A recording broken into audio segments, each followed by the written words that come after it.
All right, we are live. Ryan, it's been a long adventure to get you on this show. It has been. First you're like, "Hey man, can you come on?" And I'm like, "Well, I would love to come on, but I'm like super busy for like all these random days." So we found one day, and then on that one day, you messaged me like, "Hey man, you still good to go?" I'm like, I, "Shit." I believe the word that you responded with was "fuck," Yeah, and that yeah. was, and that was like, all right, that said it all. I was I like, feel well, I, all I right. feel like the way you asked it, you already knew the answer. Like I feel like when you asked the question, you're like, "Hey man, still good to go tonight?" I was like, he probably No, knows that no, I no. I try to do that with every guest, just to make sure before I post the thumbnail. Like, guess who's on tonight? This is who to look forward to, for anyone who's wondering about it. And then it's interesting because of all my guests, for some reason, there's something about you that I'm not surprised that happened with. No offense, I'm not trying to Well, offend. Not that Well, I care. ironically, Uh, usually I like never cancel on people, and I'm like never late for anything other than my own streams. My own streams are the only ones I'm late for. But okay. specifically that day, we ended up making more plans in Orlando with the whole Mm. Geeks and Gamers crew together. And I thought I was going to be able to get away by myself, but we had already, I That double looked like booked it. that looked like a lot of fun though, because I was kind of seeing what you guys were doing, and man, you guys getting together and hanging out. I really like the Geeks and Gamers crew. They're a cool crew. I had Jeremy on the show, and he talked about the origin of Geeks and Gamers, and it's really cool, what the core of it is. Just a bunch of gamers that appreciate good games and playing together. Of course, it's interesting because we were just talking about games, before we went Yeah. live, and playing together, as being a part of it. And it's rare when a game actually holds you and allows you to want to continue playing, especially with other people. Yeah, Yeah, feel like the gaming industry now, it's so just what's the next thing, what's the next thing, what's the next thing, and you have you have like Ubisoft, right? Which every Ubisoft game now feels pretty much exactly the same. It doesn't feel super rewarding. It's true. like, okay, I know I got a million side quests to do. I know pretty much what it's going to be. Oh, collect 3 pots and bring them back here so Follow we can this do arrow. something. Yeah. And that's hey, they continue to sell more and more and more. So they've obviously found a formula that works. But there's no doubt that now it's like Yep. we were talking about Destiny 2 with you specifically and how they've committed to the game of Destiny 2 Yeah. and to doing several expansions on it instead of just, hey, Destiny 3. You Right. got Call of Duty with everything that's happening with Call of Duty finally going to take a break from Are they? annual releases. Wow. Yeah, and that's a first for them. I think it speaks more to maybe how messed up everything at Activision Blizzard has been, all the controversies they've been through. You could say that But at again. the same time, man, it's going to be refreshing to not have an annual Call of Duty release and just True. maybe have one that you get to play for 2 years instead. I mean, I really liked Cold War. I thought Cold War was a really well made game, and it was a lot of fun. The multiplayer was really, really clean and crisp. And then Vanguard, I got it, honestly, to play with Geeks and Gamers guys, and then of course they stopped playing like the next day. Yeah, me Uh, too. I bought it and I played it like 2 times and I never played it again. yeah. So I can't even really judge Vanguard. Black Ops, I Eh, think the multiplayer in or Black Ops Cold War, I think the multiplayer was really good because the maps were good. mm, And it encouraged you to like there was you could really couldn't camp in a lot of those maps and encourage a lot of pretty high paced fighting. I think cool. the game of Modern Warfare, this newest remake of Modern Warfare that came out the year before Black Ops, I think that's the best one they've released in a long time. I Like the think that campaign or just all around the multiplayer, everything. I think the gunplay in that Mm, is just that's my favorite one. It mm, just feels so polished and good. It's better than Black Ops, but I don't like the maps as much. There's a lot more camping in Modern Warfare, so we'll see what yeah. Modern Warfare 2 holds. Looking forward to that. Well, before we get off the subject of games, what are you playing right now? Literally nothing. Nothing. I have not played a game in maybe a month and a half or 2 months because Wow. I have been so busy doing other stuff. I was actually joking. I need to do a stream in June. I need to do a Pride Month gaming stream at the very least. You mean Life So, Month? I thought it was Life Month. isn't it Life Month? Or that's what I'm hearing from rumors floating around certain I, circles. Maybe. Maybe we could call it Life Month. And then to me, July is heterosexual American male month, right? Because Is you've that got right? 4th of July. It's got to be, right? We're going to claim it at the very least. You've got 4th of July, which just the most absolute American badass masculine holiday you could possibly imagine. So it's This going to is be true. straight white male month in July. Straight white women. We Well, finally get one. but their argument would be like, that's every day. You have that every day. Every day is for you. Like, have you looked around lately? It's like, come on. Not in June. Yeah. Not in February. My goodness. But man, I mean, your channel is doing really well. I mean, you're kicking ass. You're making videos. I just watched your one with Amber Heard about how she basically can't even pay for what she's owed and or what she owes Johnny. And eight that's million entertaining. dollars. She might have to liquidate some assets there for Amber Heard. Good And riddance. it's not just that's the thing I think even in my video I didn't really talk about it, but Hmm. it's not just that she owes Johnny Depp like $8.35 million. She also, according to her, she let it slip even though she wasn't supposed to. She owes like $5 or $6 million in legal fees as well. Like for Damn. her, because it's been going on a while. Now, is that an exaggerated number? Maybe, Probably. but that's a lot of money. So now you're looking at $13 million. This is a woman who's living a pretty lavish lifestyle month to month because I don't think she ever thought she would need to worry about this. Yeah. So yeah, Yeah. she's not broke like we would be broke if we didn't have any money, Right. but she's been spending money like she's going to have this life forever. And I don't Oh think so. no. Yeah. Poor Amber Heard. I She might feel have to so sell her bad. Tesla. She might have to Good. sell her Tesla that Elon Musk gave her. It's basically whore money. Like it's Is a that whore car. Is that the one that he gave her when she was cheating uh with Mhm, him, with Elon mhm. Musk? Yeah. Right, right. That the And whole car.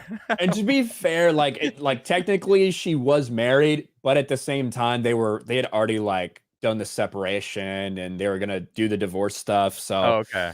you know, Someone in chat says she can always open an OnlyFans.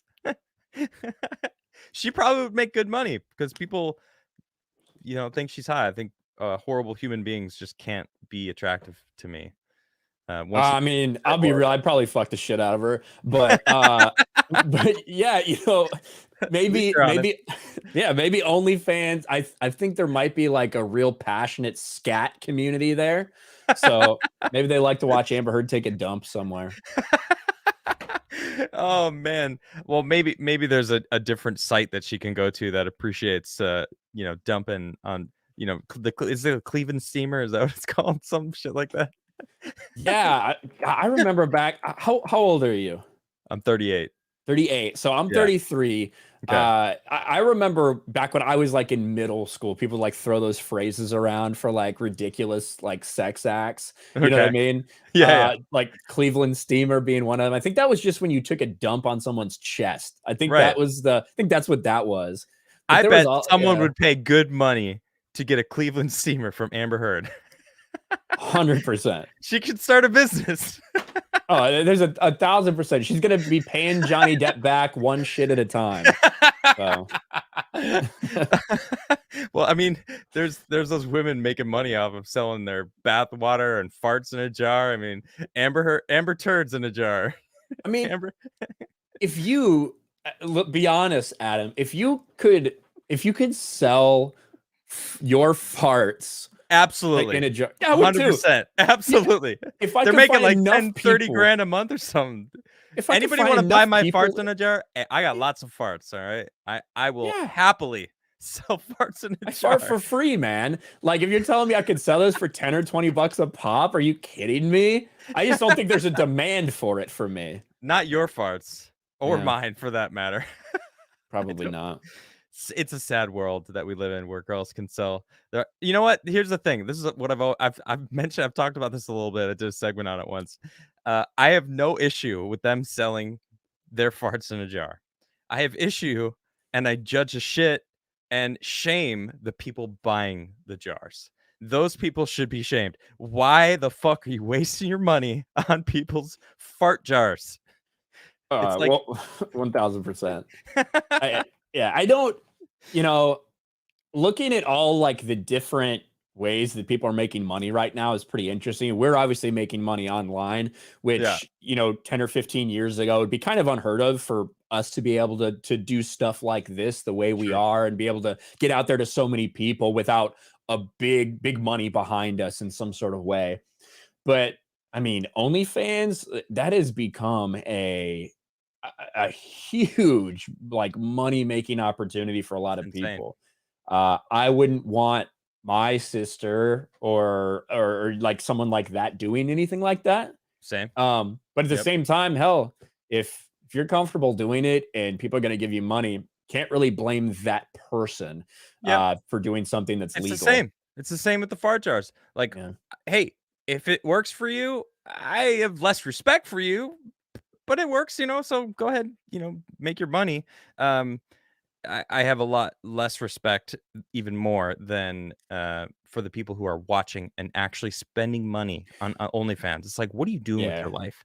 That's where you put your money, on some girl online that will never fuck you, that will yeah. maybe say your name or write your name on her arm or some shit. Like I don't know what the hell they do. I Just totally agree, and I think that it is. I think a lot of stuff. I think social media in general. I think all of this is like the downfall of society. oh, And I we are think we that are tumbling down that hill. men interacting with women in that way is absolutely that. I am not someone to judge anyone's morals, and I'm not an example for anybody. Uh, Yeah, but I do think that it's not healthy. I think it's creating very bad ways for men to interact with women in a world that it's already difficult for men. I true. feel like to be confident to go up to a woman because you see so much of this stuff about the Me Too movement and everything. Talked about Amber Heard a little bit ago.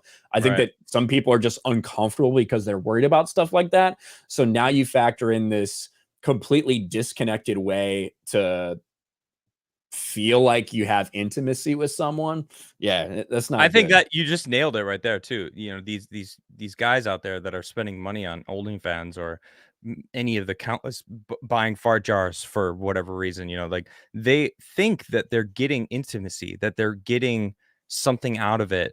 That and they it seems like they feel like the girl then suddenly owes them, or that there's like a back and forth, that they have a relationship, and it's like you're not getting anything. You're seriously getting nothing. They're it's like a make believe thing in their head, and I feel like some of them can go crazy. Probably have gone crazy. I don't know any Uh, examples of it, but I guarantee there's been people that like have, killed themselves because they didn't feel like they were getting as much attention as they should from this e-girl that they maybe dumped a bunch of money into. right, Like you've seen, probably I know you've seen those memes of like the woman who met her like top simp on OnlyFans who paid like thousands and thousands of dollars to just meet her for a couple hours. And never. then No, I she haven't would, seen that. you haven't seen this? Well, Uh-uh. and then there's like a picture of her like a month later on vacation with her real boyfriend, you Oh know? man. And then he like the person's just like crying at home, like I I spent so much money to meet her, and we were gonna get married. Probably, yeah. And listen, I've stuck my dick in places that I regret later. You know what I mean? There's some Never women out regret. there that Learn there's from your mistakes, Ryan. well, yeah, yeah. But at the same time, so I'm not gonna like preach to anybody about a healthy relationship or what you should do. But I do think that the digitalization of our sex lives is Yeah. an overall net negative to society. Well, I'm gonna go ahead and agree with that. But anyway, let's let's talk about you. All right, let's talk about you. Let's talk about all those things you Not regret. All not right. I was about to say not necessarily what you regret sticking your dick into. We don't need to go into that part of your past. Uh, But I want to talk. So you were in the Navy, correct? yeah. Yep. So you joined the Navy, and you were in the Navy for quite some time, and I really would like to hear about your service. And first and foremost, thank you for serving. I appreciate anyone who chooses to use their life in service of others, and not a lot of people do that. I think that the military is claiming they couldn't even fulfill 13% of their quota to get people to join the military right now. Like they're starved for people right now. So Well, it is rough. Well, first of all, thank you for thanking me. I appreciate whenever anyone says that. My go-to response when I was in was like, well, you're welcome and I appreciate it, but they do pay me because they do. It's not like I'm doing sure, it. No one's doing it for free necessarily, but there's no makes no doubt that difference. There's no difference. when you do that, it's a different life. You certainly give up some of your freedoms, and it's different than any other job you've ever had, while at the same time still having the same struggles that you might be familiar with in other jobs that you have had. Sure. And yeah, the military is in a rough spot right now. Some of it's its own doing, because of the certain things they've been marketing, but also I feel like America is so unhealthy right now in Yep. terms of physical and mentally that it's difficult for people to even join.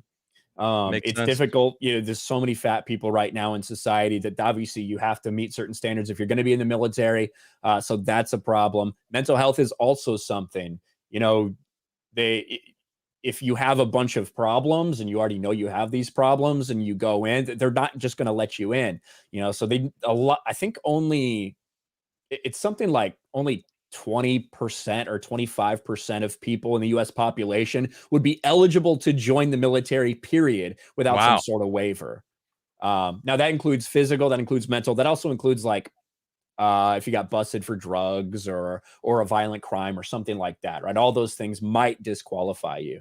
Yeah. But yeah, I joined in 2010 and I got out in 2021. So I spent almost exactly 11 years, just a touch over 11 years is when I officially got out.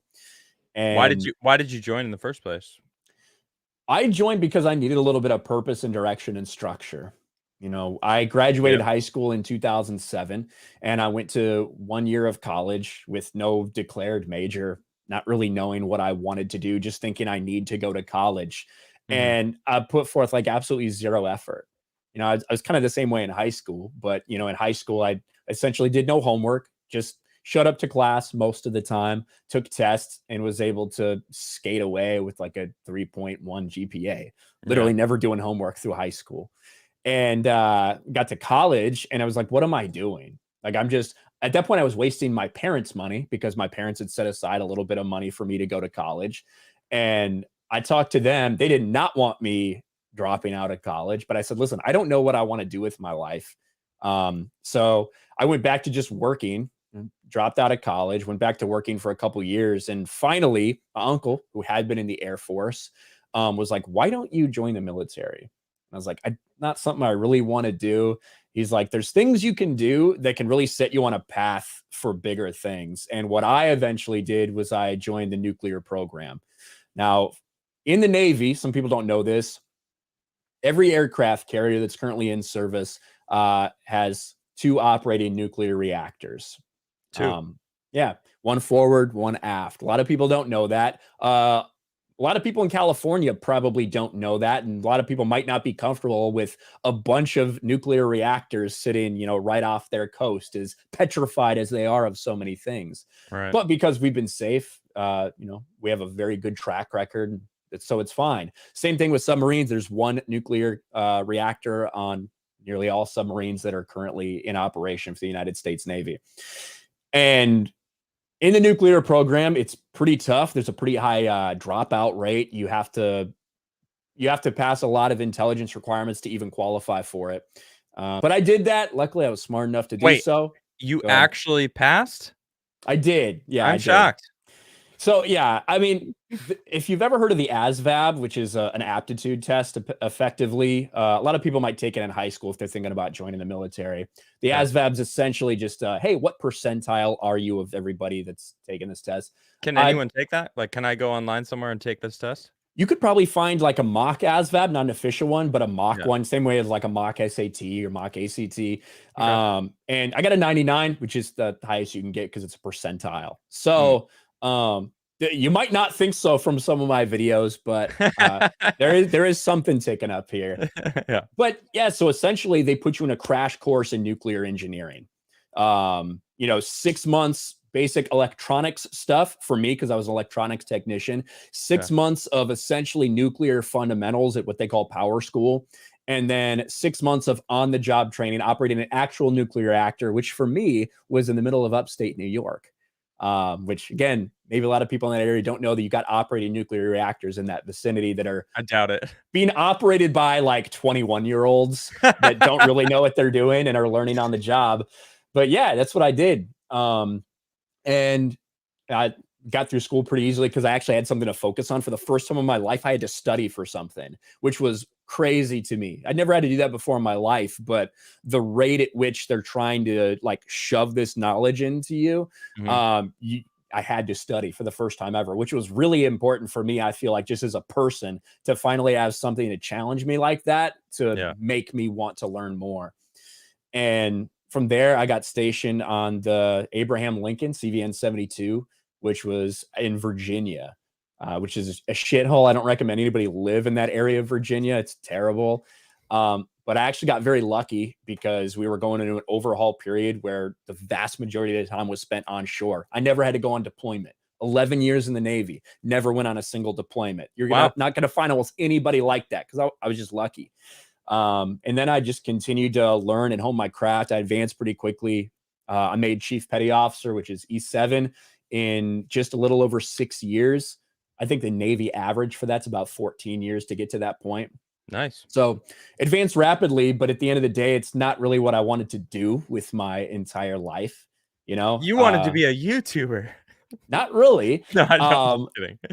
But I ended up getting stationed in San Diego for shore duty and actually instructing people on the operation of nuclear reactors, which was a great shore duty. Hated being in San Diego, but it was really good workload wise. And I thought I was just going to go to a nuclear power plant or a power distribution plant, make really good money and just do that for the rest of my life with no real passion or care for what I did, just kind of collecting a paycheck. I was going to Homer Simpson it, you know what I mean? Yeah.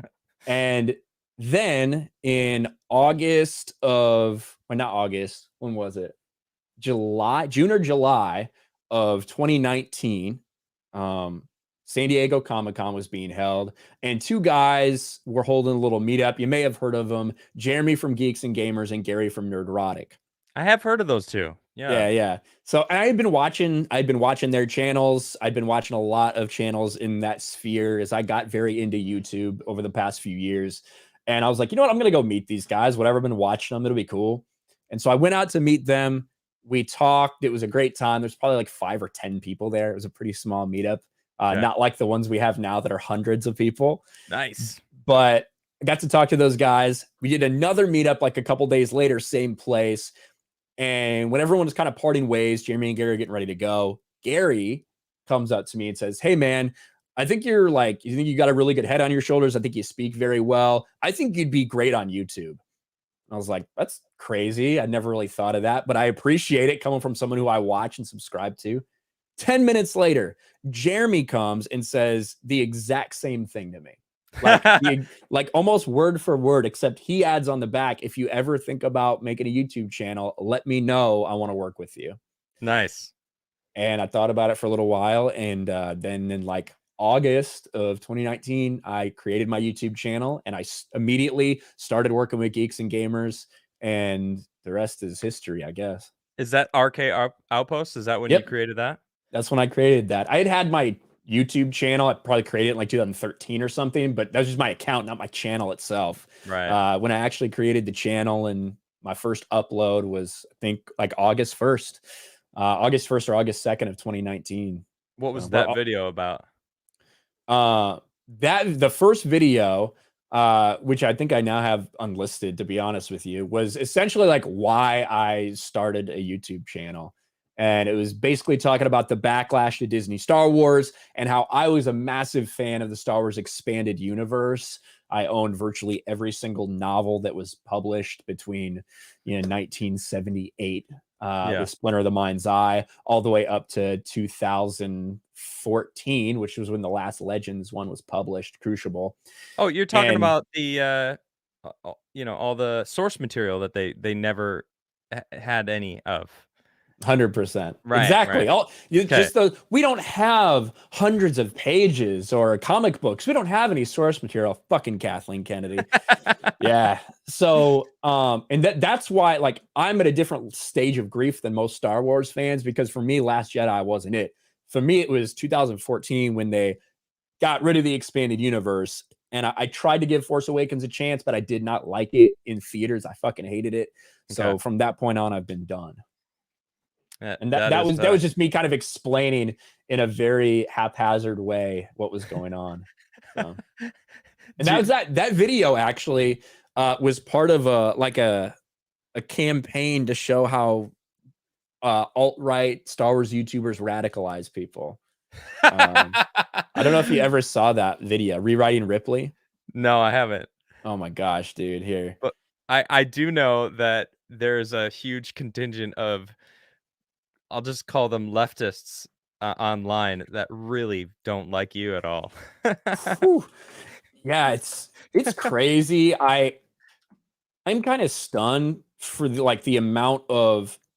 'Cause, yeah, I mean, I recently hit 150,000 subscribers, which is I never thought I'd have a channel like that ever in a million years. But at the same time, it's not really that like I don't feel like it's that big of a deal, right?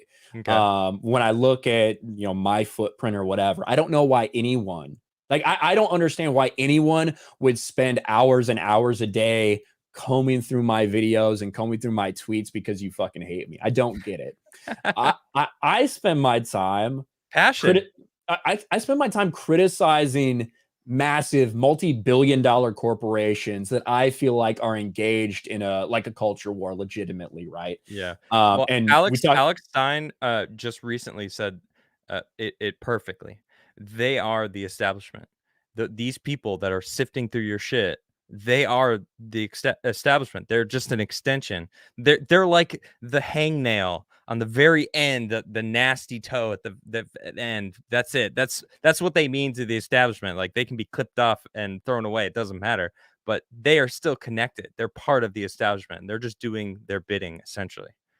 Yeah, it is crazy to see how I think Ripa, Eric July made a video about it the other day, where he was talking about I think Pink and the dude from Green Day who were like just Yeah. going crazy over the Roe v. Wade stuff, and it's like It's you have stupid. these punk rockers, these people who they're just pro establishment now. You know what Right. I mean? They are pro establishment, which is so inverse from everything that was supposed to be about when it was like originally created and formed. But it's just kind of funny to watch. It depends on who's in power, I suppose, whether Yeah, they're that pro or anti-establishment. the whole argument too from that. I mean, we don't need to get into the whole Roe v. Wade thing. It's just like you mentioned Pink and like and Green Day.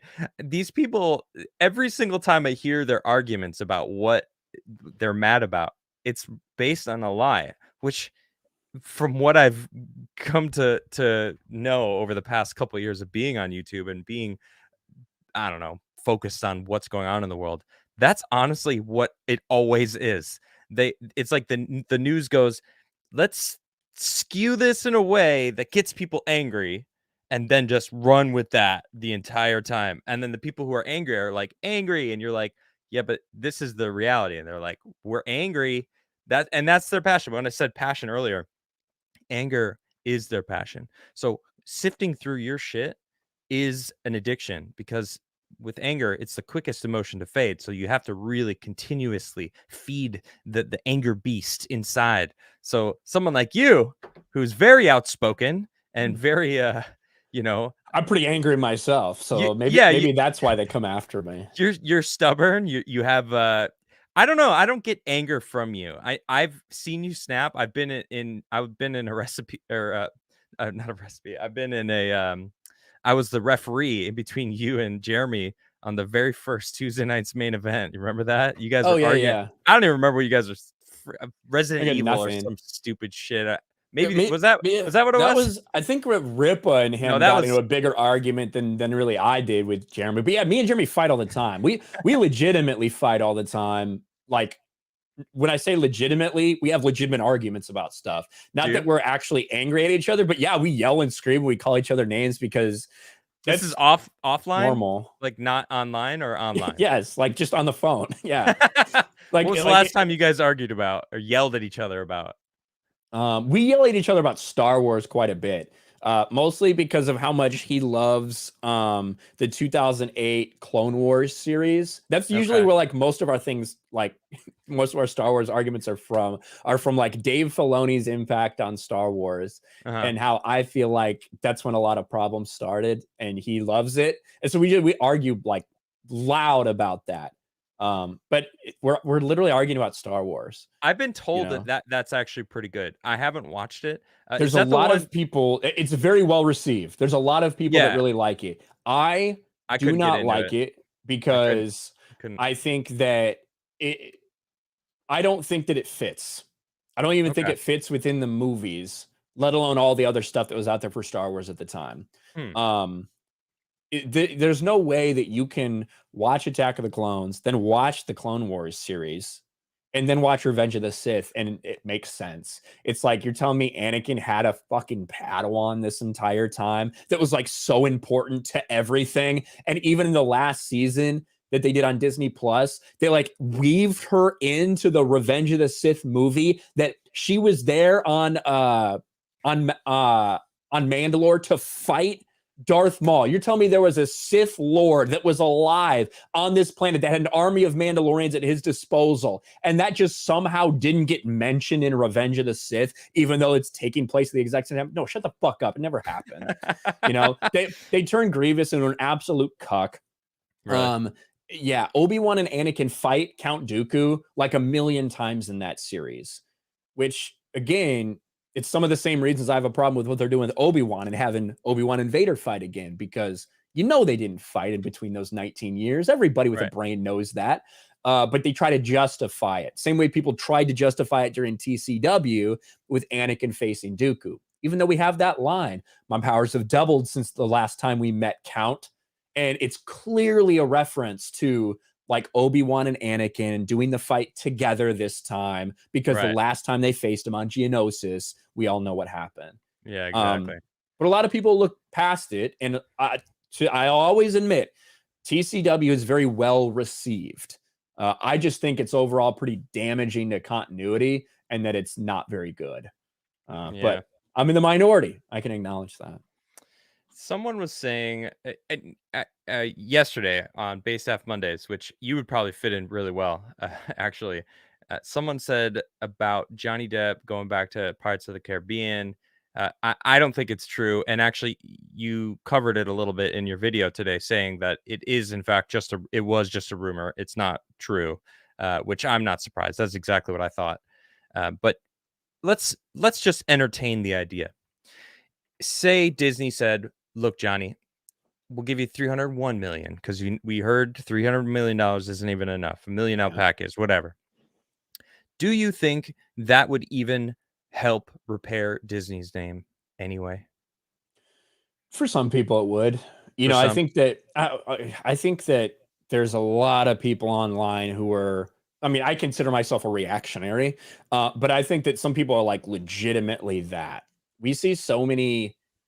Um, we see so many people. Take Dave Portnoy for instance. okay, Um, the people who are like furious at Dave Portnoy because he came out and said, "I think the Roe v. Wade decision is stupid. I don't agree with it at all."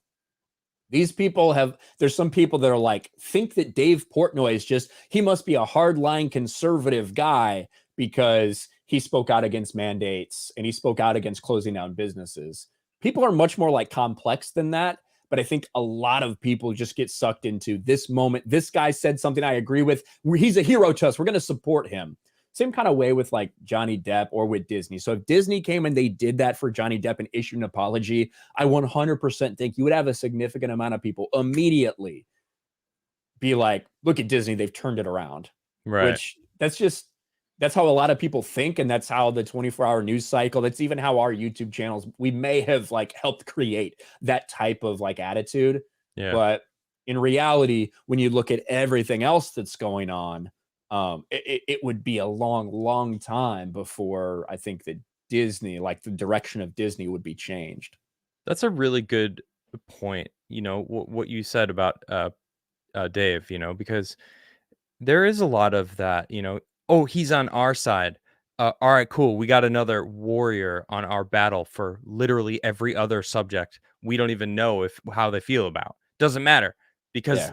it's like, if you agree with me on this one thing, you must agree with me on all these things." And it's always the exact opposite as well. If you don't agree with me with this, then you must be a Nazi. Like you're the worst person ever, and you wish that Germany had won in the Second World War. It's like that's the extremes that everybody goes to.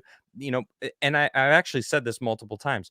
I feel most people are somewhere in the middle between all of these two crazy sides going, y'all are fucking nuts. Like you need to all chill the fuck out and have a conversation and realize you're probably a lot more similar in many ways. And sure, you might disagree on many different things, but damn, like chill out. Yeah, there are 1000%, people on the extreme of what you could call our side, right? I know I've heard Jeremy say right wing SJWs, and I don't know if Okay. that's like necessarily the right term, but it is like it encapsulates what it is, right? That if you say one thing that goes against my worldview, then Mhm. I don't want anything to do with you, type of thing. The difference is that the right in most of these cases are not in any sort of control of the power structure over entertainment, over a lot of the political landscape, all this stuff. So I don't think that I don't think that's really very impactful, as much so as it is this very fringe minority of leftist authoritarians that do have influence on policies for these major companies.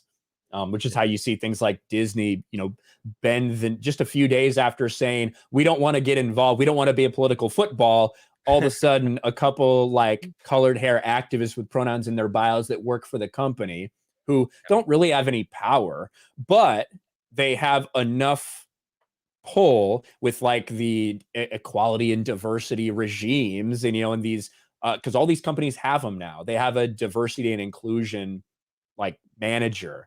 And I know that even from working in the military, I experienced that. I Did actually you? worked, yeah.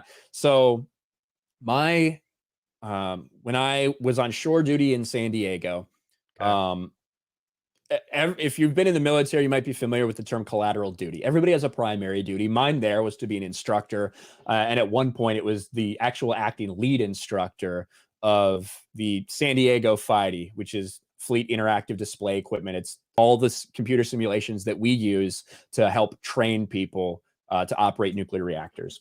But Okay.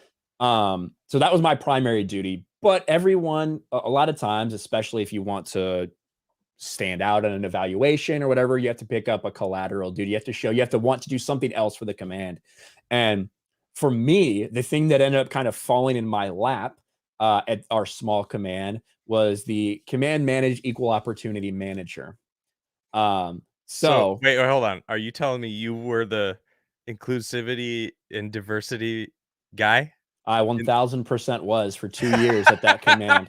I So I was not expecting to hear oh that. yeah. And I will tell you, we never had one complaint in the 2 years that I was there, neither formal nor informal. Um, What does that but mean? Wait, what does that mean? So no one complained? Does that mean you made it as diverse as possible?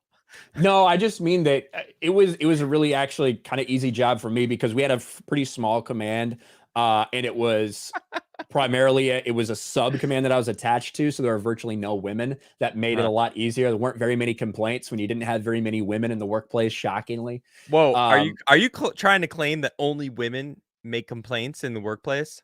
I'm saying that by far, uh, when you talk about inner office like drama or interpersonal drama, when you Yeah. insert women into it, it becomes a big fucking deal. And that's not just in the military, that's everywhere. Okay. And I'm not saying it's like inherently because women or whatever. I just think, and I think this is the same reason why gays weren't allowed in the military for a long time. I Okay. personally feel like when you insert a dynamic into the workplace that's like, I could fuck that person, even if you're married, even if they're married, even if you're in a relationship, whatever, it changes it. It Yeah, I can see changes the that. way that people interact around that person. It changes the way other people interact around each other when that person is there, because just like instinctually, you Yeah, almost want to be like the alpha competing. male. Yeah, you Right, want to look good in front of this potential mate. right. Even if you're that's not what you're thinking, that's how our brains are wired. Yeah, yeah. So I do think that in the military specifically, you're seeing the very ineffective nature when they have mixed combat units that perform like well under what normal all male combat units would perform at. I don't think it's just because all of a sudden you insert a weak link. I think that link like changes the entire dynamic of the workforce. I Um, think that people need to understand that more because yeah, that's not what they talk about. They instantly go to you're a misogynist because you're just saying that women can't do the job. And it's like, no, that's not. We are animals. We have instincts. Guess what? Humans like to bone. I mean, that's why we hear such screeching. I can almost still hear them screeching right now over this Roe v. Wade thing because they want to bone with no responsibilities. So it's like yeah, that's just human nature. Humans like to fuck, that's the way it is. And what you said, when you introduce the chance, not that you're thinking, oh, I'm going to cheat on my significant other with this person. It's just there's an inherent I'm attracted to this person. Now I'm going to act differently. yeah, And then especially the competitive nature of human beings, most specifically men, trying to be the alpha, trying to be the person that uh, has a leg up over the other person. Suddenly, you're not focused, whether it's conscious or not. You're not focused on the task at hand and only the task at hand. There's parts of your brain that have that just being they're holding there, and that's a reality I don't think people want to talk about because they just want to yeah. stay angry, like we mentioned earlier. Yeah, and in an office job where you're working in a cubicle or whatever, and you're working 9 to 5, it might not have that big of impact on everything, right? True.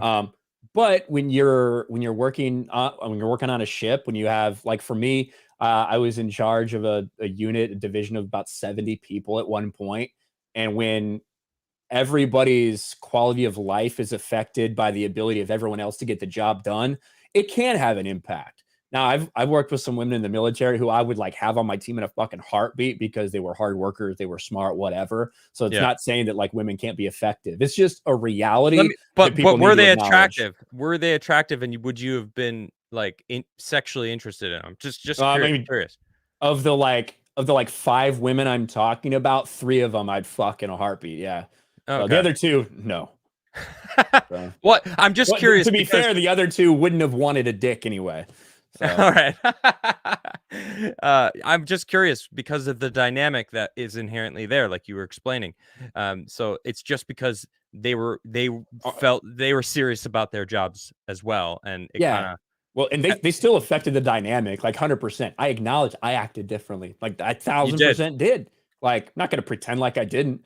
yeah, I'm a red-blooded American male, right? I did act differently, but it's just something everybody has to navigate. yeah, But to kind of bring it all back, yeah. So I took control of the Command Manage Equal Opportunity Program, which is effectively, if you look at like the corporate America stuff, hmm it's like the same stuff. It's these PowerPoints, it's these trainings that you have to give every quarter to basically go through and be like, hey, don't be mean to people because they're Muslim. Women need to be treated equally in the workplace. I was also in charge of any sexual assault or harassment reports as well. okay, Again, didn't have any of those. I'm just glad I didn't have to deal with any of that shit because yeah, of because I mean, all the people that like I knew well knew that I didn't believe in any of the shit that I was in charge of making sure people got out there that we had did these required trainings on. But quite frankly, like of the people that I was stationed with,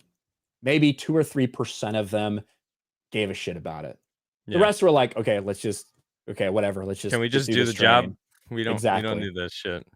Yeah. I, But yeah, and I I was think very that's familiar with a lot actually of that stuff. I So. was just gonna say I think that's very similar to general population as well. there's very few people that need this shit. No one fucking cares. Everyone's like, why? Whatever. I don't need to see my skin color represented in a character for me to empathize with them or to feel the story or be entranced by that character. I think that's so petty and quite honestly racist when Yeah. these people say that that's what they need. Obviously, I'm bringing it back to movies, but it applies in Yeah. real life too. Oh well, we need a diverse board. Oh, you're black. You're going to be the token black person because diversity. And it's like, no, I want to fucking earn my keep, no matter what it is. I want to be the best. I don't want you to pick me because of something I can't change. Like Yeah. that's pandering. And one thing I had to do as part of that job was annually we would do essentially a survey, which is required Department of Defense wide. It's like the same type of survey that asked the command a series of questions, how much they strongly agree, neither, disagree, strongly disagree about things going on, equal opportunity, hazing, sexual harassment, all that kind of stuff, right? Yeah. And after that, once you get the results, you also have to do a select group and do focus groups and interview people and kind of ask how they feel about the command. And it was always interesting to see that the vast majority of people felt that way, right? That it was just such pandering and they were tired of it. But the military spends a lot of money on these programs and developing these programs. And as soon as Biden actually came into power, about 2 or 3 months after, we had to do an emergent survey like that to take a pulse of everyone at the command. It was so Oh my stupid. gosh. Yeah. So, our money, by the way, right? Taxpayer Yeah, money. 100%. My money too. I got taxed. I never understood that, how I was getting paid by the government and then I was still getting taxed by the government. Seemed like they could have, I don't know, they could have figured that out and just given me the money and They sh already taken their cut out of it since they're giving it to me. I don't know. I mean, we could just get rid of income tax completely, but they don't wanna have that conversation. Oh, But I would prefer a flat one. I'm good with that. flat income tax? I've been a proponent of that for forever. You wouldn't want Um, just no income tax? I would be fine with two things, and they basically are kind of, I think, similarly operate. Either just a flat sales tax, legitimately just flat sales tax, or flat income tax, and that's it. No loopholes, no nothing. That's just the fucking bottom line. Hmm, So, whatever you make, if I'm making 20 grand a year, I pay like, I don't know, 10 or 14% or something, whatever the number would be. I think 10 is reasonable. yeah, If I'm making $10 billion a year, I get taxed at 10%. No loopholes, no fucking nothing. I think that's like, m'kay. how could we not get on board with that? I feel like that's very fair. And I feel like a lot of the billionaires or whatever that people always complain about, if you just simplify it and cut out the loopholes, they might end up paying more than they're paying now. That's a good And point. then everyone's gonna like, no one's gonna, well, there should be a lot of people unhappy, but I think that's the most inherently fair system. Why should they be why should the people that are most successful in life be the most punished by taxes? Because they can afford to, I guess, but also de-incentivizes everything. So, Yeah, but also I'm totally good with the flat sales tax as well. So whatever you're putting back in the economy, you're getting taxed on that. That's how we could make our money. I feel like there's people way smarter than me in economics could determine the exact number that we should have. But none. uh, I got you. well, I mean, you're going full Eric July, full anarcho Dude, libertarian. Yeah.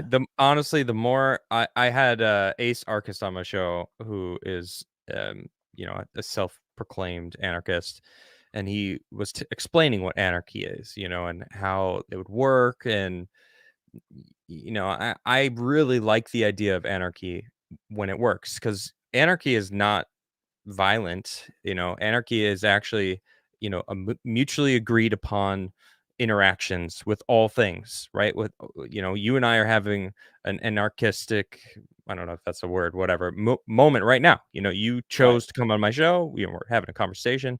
Um, y- No one's controlling what your decisions are in any Correct. walk of life, what you can do in any way. Yeah, Right. yeah. But don't harm others. Don't steal from others. It's like very, very simple uh, statement, and like the government, this whole Roe v. Wade thing, again, I don't want to get into it, but it's about giving the power back to the people. And it's like, isn't that what everyone wants?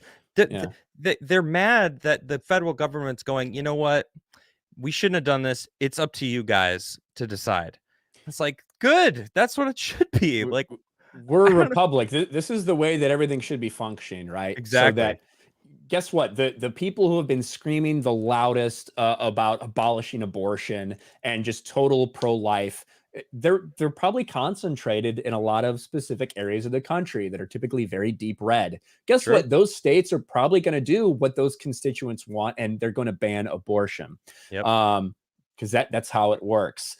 Conversely, for the people who have been screaming about no, just full access to abortion anytime, even like right when the baby's coming out of my womb, or even before I cut the umbilical cord. Or Right. after. I think you're a devil. I think you're satanic if that's like your position on that kind of stuff. But you know what?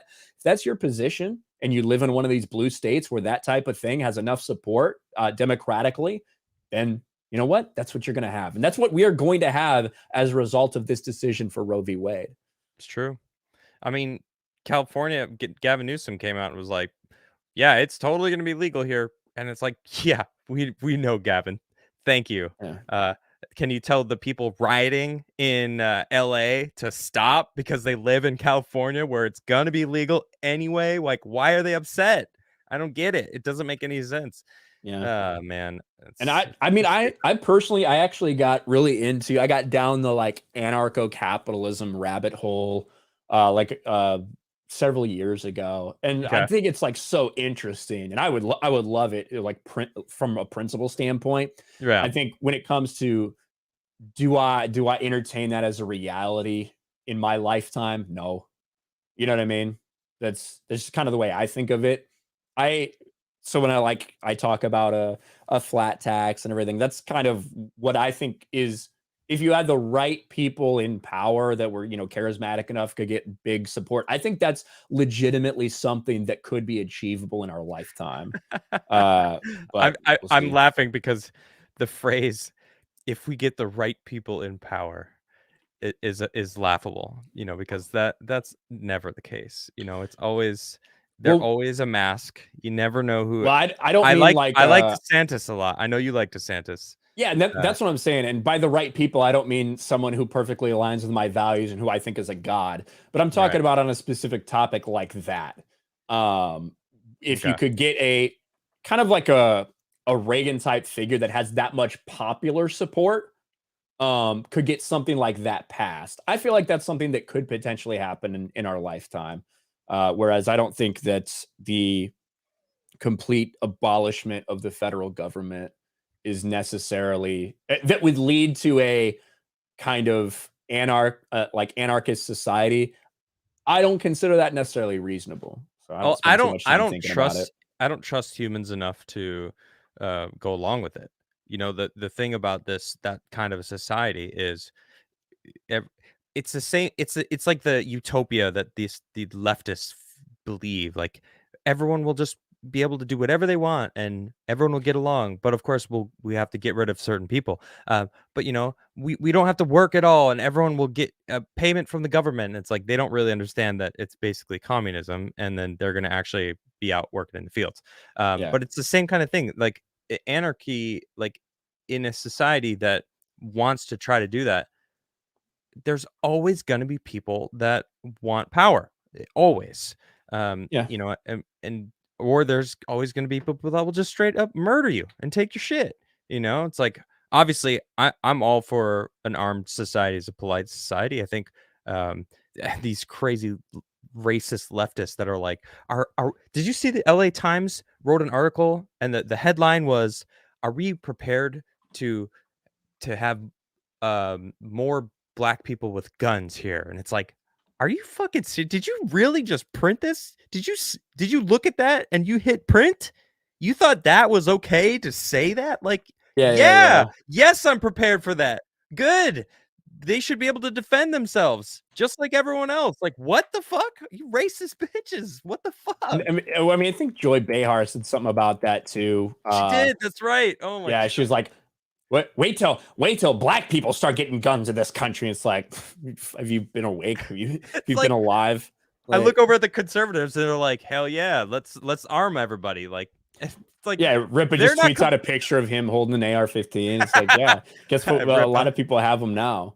Yeah, Uh, Ripa's based like Ripa, man. I gotta get and I him on the think show. that in an anarchist society, right, you are always like nothing's ever going to be perfect. You're always going to have those people that aggress upon you, and you have True. that now, right? When you talk about there's always going to be somebody who wants to come murder and take all your shit. That happens now, Yep. right? With all the True. restrictions we have in place, with all these governmental punishments that we can put on people, that happens today. The difference is in that anarchist society, it's individual people deciding that that person has needs to be taken out of society. You know what I Yeah. mean? So It's once they've crazy, once man. they've aggressed upon somebody else like that, fuck them. Fuck them. Yeah, I mean, I I agree. I think I would. I don't know. I think that I personally would love to live in that society. I think so too. I think I I would die on paper, quickly, but on paper, it looks great.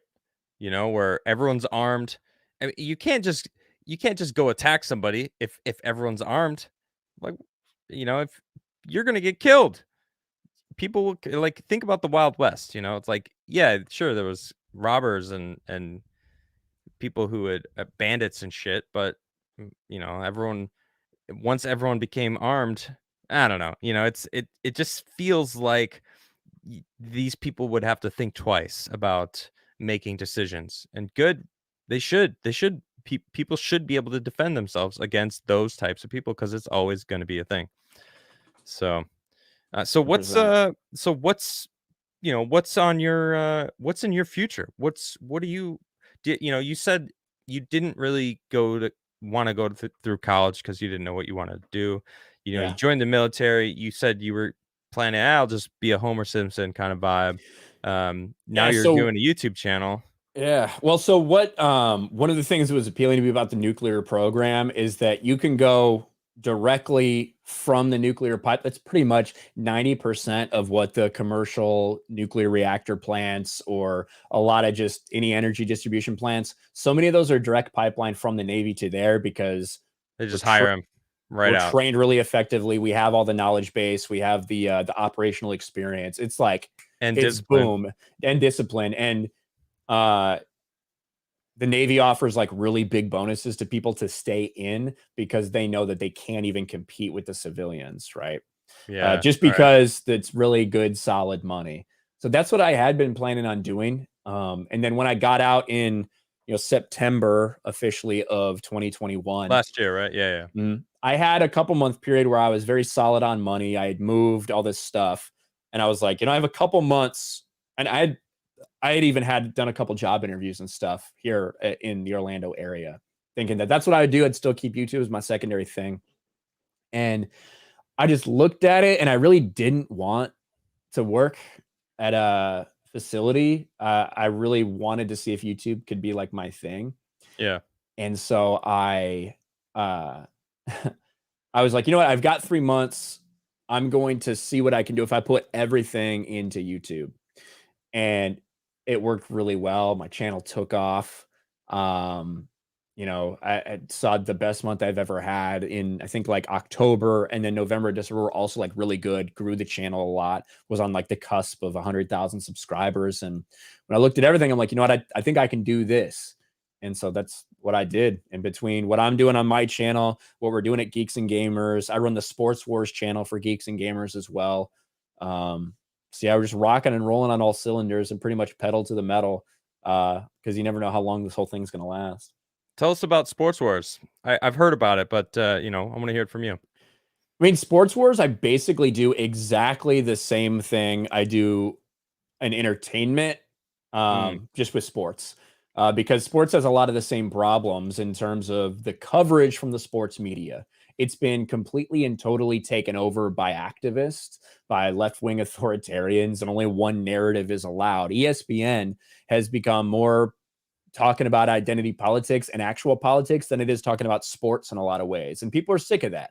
Yeah. People are walking away from that. They're walking away from these leagues, from the NBA, from the NFL, because a lot of the coverage is just not being honest about it. So we saw a opening to step in and give people like the real stuff and criticize transgender athletes beating the shit out of, biological females. We Mm-hmm. decided to talk about these people who attacked Jonathan Isaac for refusing to kneel during the national anthem.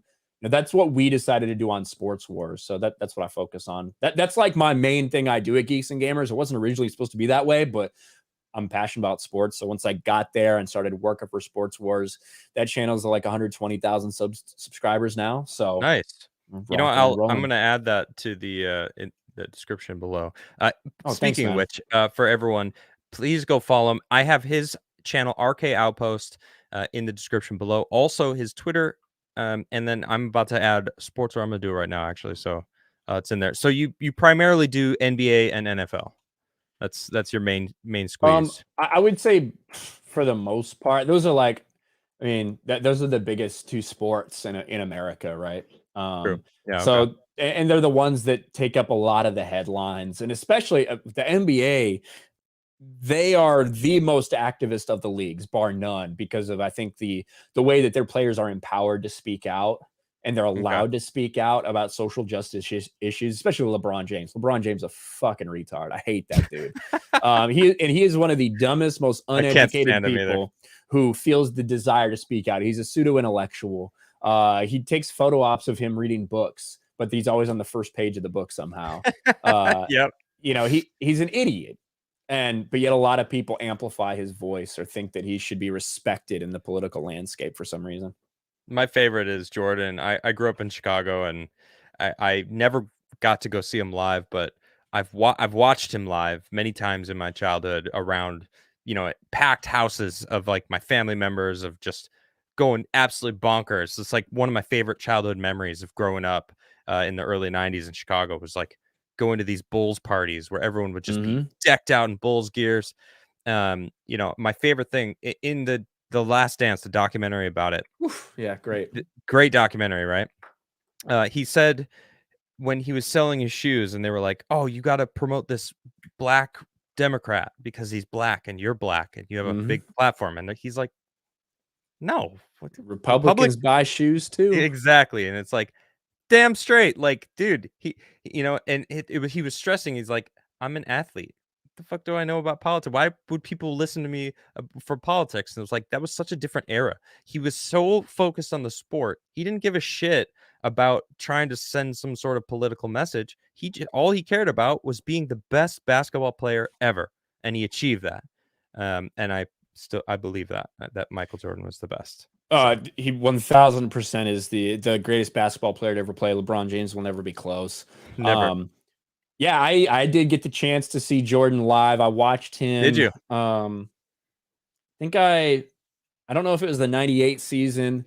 I saw them play the Minnesota Timberwolves back when Kevin Garnett was there, obviously. They won the Cool. game. I remember I have a newspaper clipping that my grandma clipped out of Jordan dunking, and I had to take a picture with one of those, like, like click, click, click, click, click, like the disposable cameras. I bought one of Yeah. those. It's like such a shit picture, and I Who felt cares? bad because the picture that I took when Jordan dunked came out real bad. So my grandma clipped something out of the newspaper. But yeah, I grew up in Northwest Indiana. I was born in Oh, okay. Valparaiso. So it's like 45 minutes on the toll road, So outside of Chicago. yeah, so your closest team was the Bulls. Yeah, 100%. I'm a massive Chicago sports fan. Oh, hell Um, yeah. so I had Bulls, Bears, Chicago Cubs. Yes. White Sox fans are dead to me. They suck. Yes. So yeah. My man. Woo! Yeah, 100%. Dude, that was my next question. I was like, I gotta ask, White Sox or Cubs? And you gave it to me, and I'm like, yes, Cubbies. Man, Yeah, man. I spent a lot of miserable years. Like the 2016 World Series was like the greatest sports moment of my life. I loved it too. I Yeah. remember specifically the last two Bulls championships. My Mm. first legitimate, like, I can vividly remember this basketball game, was my dad woke me up because it was game 6 in the 97 finals. and the Bulls had a chance to close it out. That was when Steve Kerr hit that shot when Jordan passed it off to him. So, Mm. and I vividly remember that entire scenario. My dad waking me up, taking me downstairs to watch a game and the Bulls winning. I Dope. remember like moments of us watching Bulls games and stuff like that before when I was much younger, but that one like very much stands out to me because I That's was cool. like 9 years old at the time or whatever. That's a cool Um, moment. oh yeah, Good dude. shit. Good shit to your pops, dude, for doing that. It was awesome. Yeah. And so, but that 2016 World Series, I was old enough to have like truly experienced like how miserable the Cubs were for a while. And I Yeah. had those moments in 98, the home run race with Sosa and McGuire. And Mhm. I went to a Cubs game at Wrigley Field, and I think 2000 or 2001 when they played the Rockies, and I saw Sosa hit 3 bombs, in Nice. that one game, even though they got destroyed. So I was a Cubs fan. I had some high moments, but it was mostly shit. And then to see this team that gets built by Theo Epstein, with Anthony Rizzo, with Chris Bryant, with Javi Baez, with Wilson Contreras, Yep. and then bringing in all these veteran pitchers. Jake Arrieta comes out of nowhere, revives his career. You have Mhm. John Lackey, experienced older guy, and of course John Lester, who was a horse for Boston, had won the World Series with Boston, was really a key to what they did in that playoff run. Giving up the farm for Aroldis Chapman to come in at the end. But that moment was like, I was like in tears, crying on the ground, after that 10th inning. Mike Montgomery grounded to Chris Bryant, throws over to Rizzo. It was fucking amazing, dude. It was so good. My best moment as a sports fan. I was actually in Sweden at the time, Oh so it shit. was it was like yeah, I was visiting my wife's parents for what it was the summer, right? I don't remember exactly. I think it was the summertime. I don't really remember what time of the year it was, but usually we visit in the summertime. So, well, can you remind me when was that? What time of the year was it? So, I mean, it was October. It was oh, like end of so it October, was early so November or okay. something. So it was late in the year, so it wasn't the summer. What was I there for? Anyway, it doesn't matter. I was in Sweden, so I was by myself, and it was like 4 in the morning, or like I don't even remember 5 in the morning. So it was like I was just like by myself on the internet. I had purchased some sort of package that I could watch it because I couldn't figure out how to watch it, and I love the Cubs, so I was like, I'm watching this shit, and I woke my my wife's parents up because I was like, they finally won, and I was like, yes! I like stood up and like threw my arms up. I was like, yeah! And then Yeah. I heard the next day Dude. that I freaked out. My my mother-in-law, she's like, "Oh shit, something's happening. Oh, that's Adam. I All drank right." so much Budweiser and champagne that night. That's what I did. And I came in hungover as fuck. Well, not hungover. I almost never get hungover. I came into work drunk, to be honest. Um, just because like the night that I had before. And I had a good buddy who grew up in Ohio and is a Cleveland Indians fan who I Okay. worked with. I was really good friends with him. And so we kind of went through that whole thing together, and our teams met and goes to game 7. And yeah, it was fun to go through that with him, but definitely more fun because I won at the end. Are you still friends? Oh yeah, yeah, 100%. Okay. Oh, good, good, So good, good. we Yeah, that we were both good sports about it. So it's cool to know that like both of those is it true like both of those teams were the longest running without winning out of all the sport the baseball teams? yeah, it was. Yeah, I'm pretty sure because now the Cleveland Indians now hold that, I Mm. believe. So yeah, Ah, the Cubs. What a now and I'm good for another 108 years now. So no. Now, the Cubs and the Bulls are the only two teams that I follow. Like I keep up. I don't really pay attention to sports much, but on my social media, different social media accounts, I do follow them. So I see what they're doing and kind of keep. Cubs are probably my favorite team of all different sports. I've been to more Cubs games than any other sports. Wrigley Field, you know would go hang out down there when I was 19. Uh, and I was born in 84, right? So in Illinois, shit, do I have this ID? Hold on, I might actually have this ID right here. no way. If I have this ID right, dude, is it in here? Oh, I thought it How was in old this. is this ID? So, well, so I'm 38 and I got it when I was 19, so almost 20 years old. But it was red with a white lettering. And if you took a red Sharpie, you could change the 4 to a 1, and it looked legit.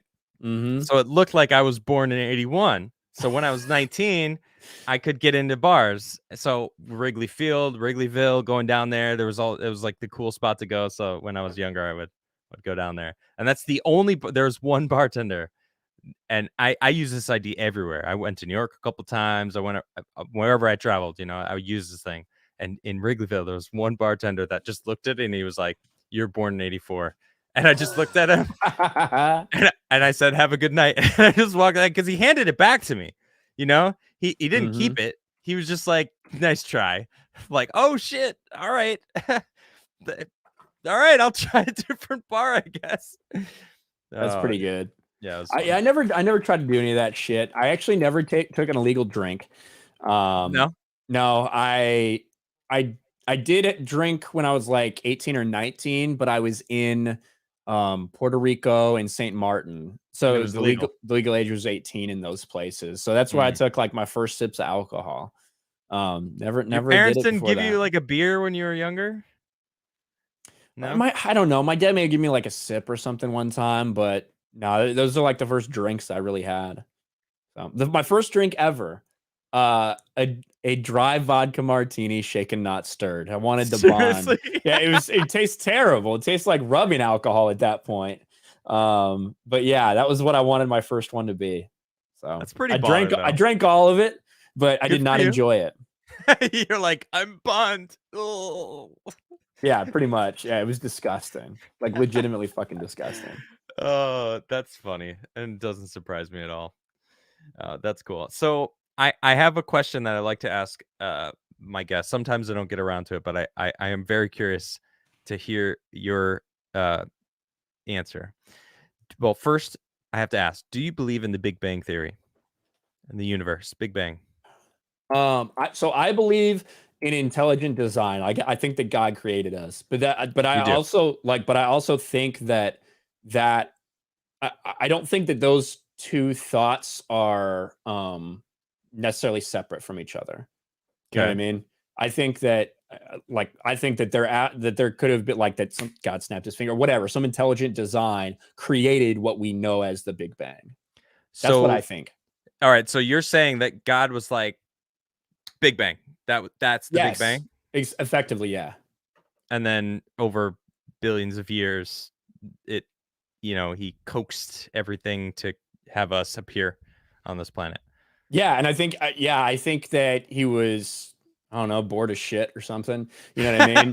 And and and that's why I don't necessarily I don't rule out like life on other places, right? Because Okay.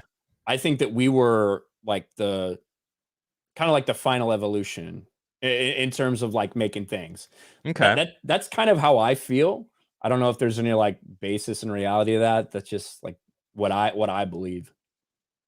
Interesting. I like hearing people's answers to those questions, because I'm always questioning stuff, and I'm a see it to believe it type of person, Yeah. and there's certain things that I won't ever see until I die and I find out. I don't know I how to. think that the idea of I don't think that religion and science are diametrically opposed. You know, I think that in a lot of ways, like just because there's a scientific explanation for something, I don't think that doesn't mean that there's also like not a intelligent design somewhere in there. You know what I mean? Okay. Or that everything that people believe is wrong because of that. Well, like a scientific explanation about something. What if God created it that way? Right? I mean, Yeah, if that 100%. It's just like the way you that can say we that are with able to everything. yeah, agree. So I think that a lot of people get caught up in like religion versus science, and I think they kind of go hand in hand with each other, honestly. Yeah. Well, that's cool.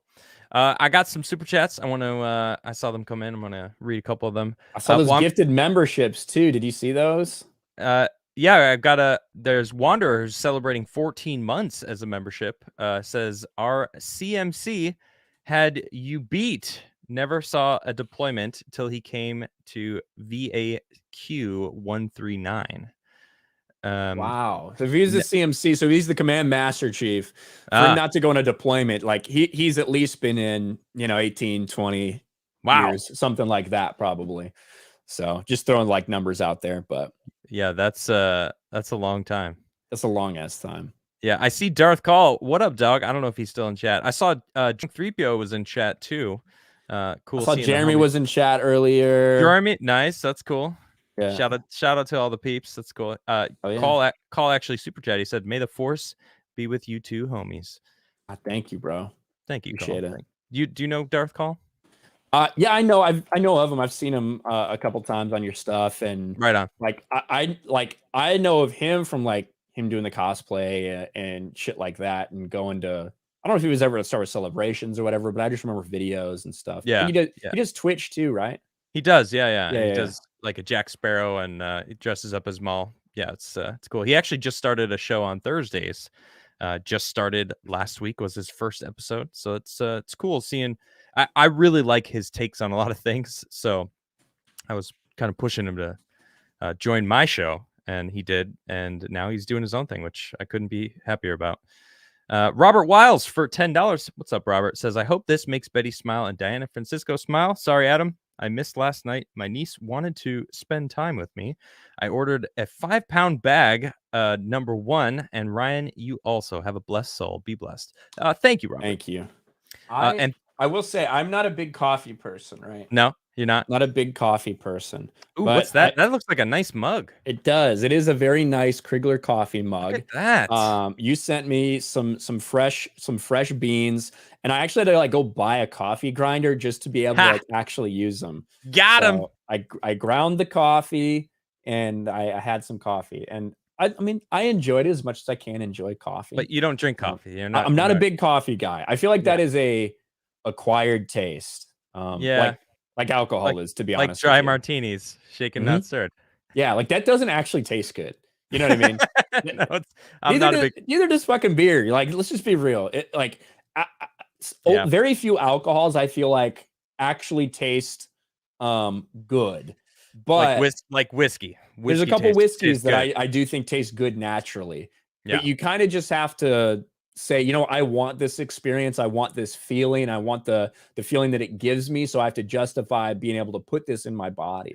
God, it's not. Somebody could clip that out. It sounds very much like Pride Month, doesn't it? It's not over yet. You got a couple it's not more over days. yet. But yeah, so it's just like, I'm committed to liking this, and you just acquire a taste to it. I used to hate country music until I moved to South Carolina, and then there was just so much country. I'm like, well, I mean, I guess I'll fucking listen to it. And I listened to it enough, and now I like country music because I got used to it. I acquired a taste for it. I don't know if I've ever said this live on air, but my very first CD ever was Garth Brooks. Ooh, there you go. The Red album. I don't remember exactly, but it was a good album. I mean, yeah, there are some good country songs. I just feel like people hear a shitty country song and they're like, "Oh man, country music is the worst." And it's like, that song was pretty bad. Yeah, but there's some quality shit out there. Country music is the reason that it's so popular is because it is, in a lot of ways, it's pretty simple, just like a lot of pop music is. Right. And it's very catchy. It's like, okay, we're gonna do an intro, then we're gonna do one verse, then we're gonna do a chorus, then we're gonna do another verse, and we might add a little bit of harmonization, or we're gonna do something a little bit different in the melody in this verse leading into the second chorus. We go to the second chorus, then we have an 8-bar instrumental break. We might have a guitar solo, we might have something. Then we're gonna do a bridge where we're gonna bring it down a little bit. We're not gonna go quite as hard with the music. We're gonna do a little bridge. Might do a key change, maybe, whatever. But then a lot of country music songs do this. So just fucking listen next time. Mm-hmm. After the bridge, they'll go back into like the first part of the chorus, but it'll be like almost no instrumental. It'll be almost just like vocals, or very, very light. He'll do like a couple bars, and then you'll do and you'll bring the music back in to finish out that chorus. You do one more chorus and that. Like, it's just, that's not just country music. No, it's not. It just, that's sounds just like a lot of different everything. Yeah. It's effective. It's incredibly effective. And that's why a lot of them even use the same fucking chord progressions. I mean, same with pop music, same with I've found, I mean, Mhm. so Nisha's, she went to school for music. This is my wife, Nish.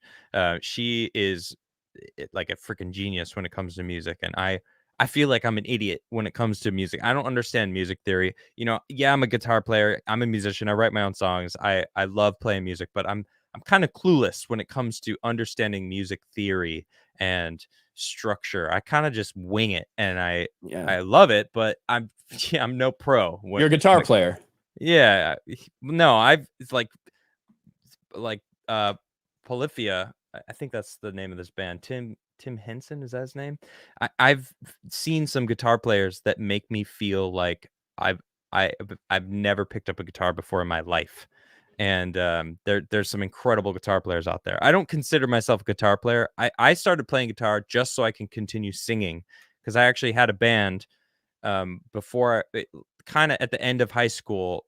My best friends had a band, and their singer kind of got full of himself because they won Battle of the Bands in high school, and he was like, "I don't need you guys. I'm going solo." And they're like, "All right, well, fuck you." And the dude never played music again. But I started singing because I knew their songs, and I was like, and they were like, "Oh shit, you could sing."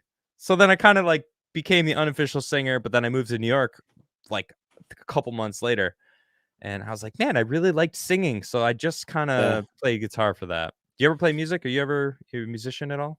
Yeah, actually, in high school, I was very involved in band. I was a trombone player.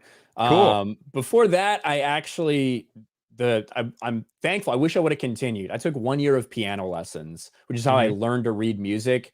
And I did it because like my mom wanted me to. And I was like, okay, I'll do it. And then she was like, you can just have to do 1 year, and then after that, you can decide whether you want to continue or not. I did my 1 year. I'm like, I don't want to do this. What a waste of time. I so wish I would have continued. So It's that's never how I too learned late. how to read music. Well, I do. I can play like if you just hand me chords, if you hand me guitar Yeah. chords, I could play it on piano. I'll figure Oh, it out. cool. You know what I mean? Nice. But yeah, trombone, I got very good at trombone. Did That's a concert band, cool marching instrument. band, jazz band. My high school specifically, we're very like musically inclined. Our choir, our orchestra, and our band routinely top 10 at state each Dope. and every year in and out. So yeah, it was just a big thing when I was growing up. It was a big thing to be a part of, and I loved it. Do you still have I, your trombone? I mean, it's in the basement at my mom's house. I have not played in years and years and years. I'm sure my lips would be dead if I tried to do it. Uh, Please make that but video. I we'll see. Yeah, Dude, do it. People would love. Chat, would you like to see him make a video of him digging out his rusty trombone? No, it ain't rusty. I put it is away. I put it away is it nice. It ain't wait, rusty. isn't that like a dirty, isn't that another Cleveland steamer, a rusty trombone or something? I don't know. Sounds like it. I Anyway, don't know what it would be, but uh, but I think it would be a cool video if you going out and finding it, going to your mom's house, introducing everyone. This is my mom, dude. Everybody's saying do it. People are hyped. You got to do it. You're yeah, welcome. I don't there need you a cut. go. You just do it, and say, Adam, this is your fault. You could, just insert that somewhere in the video. And Yeah, like that. So the muscles, your embouchure is what it's called, but like the muscles that you have to use in order to kind of buzz and put oh, the air through to make the tone. It's if you oh, I go a know. couple weeks, man, I'm sure you're similar with guitar, right? If you haven't picked up a guitar in a while, your fingers aren't quite used to it, and No, the muscles in your fingers and I hands. actually know exactly what you're talking about, because my first instrument that I played for a long time was trumpet. Trumpet. Yeah. Mm. So it's the same, very similar, because you're making the same, you know, Mhm. it's the Yeah. same kind of thing. You So, train, it's just like a muscle. It's literally just like going to a gym. And the only way oh, you're going to get better or stronger is by doing it. And when you yep. don't do it for a while, you get weak. So Well, then you could talk about how your lips are sore, and people will clip that and make funny shit, and you know they'll slap that face on the cat meme, and God, with a little. What's can't up? wait. Can we talk about that? What the hell did that come from? That cat meme. Do you have some of those pulled up somewhere? Can you pull those up?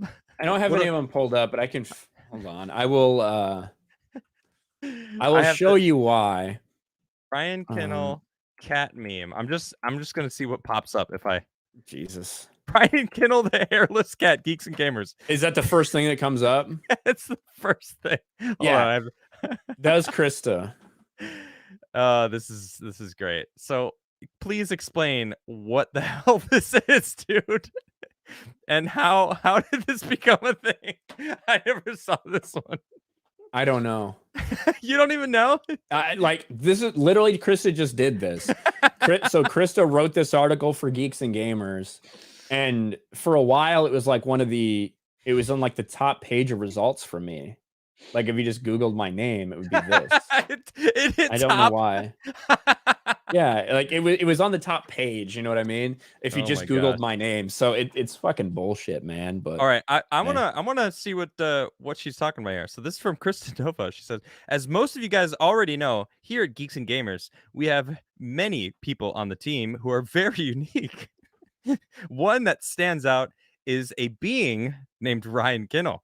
You've heard of Ryan either through his strong opinions on YouTube or making fun of people's me's on Mario Kart. Regardless of how you know him, I bet most of you didn't know that he is actually a hairless cat. Yes, you read that right. Ryan Kinel with RK Outpost is indeed a hairless cat, which explains his moodiness, his short temper fuse, and the fact that he just hates everything in sight besides food and sleep. Despite his personality, he's no alley cat. In fact, he's an indoor cat and one of the sassiest ones I've ever met. it's so dumb. Dude, that's not dumb. That's hilarious. That is some quality shit right there. Good shit, Krista. You solidified a meme on the internet, and the face that this guy makes. Hold on. That's the face. You're doing it right now. It's my face. It's my normal face. No. There's something in there. Something changes when you see this hairless cat. It's so fucking dumb. It's like not even funny.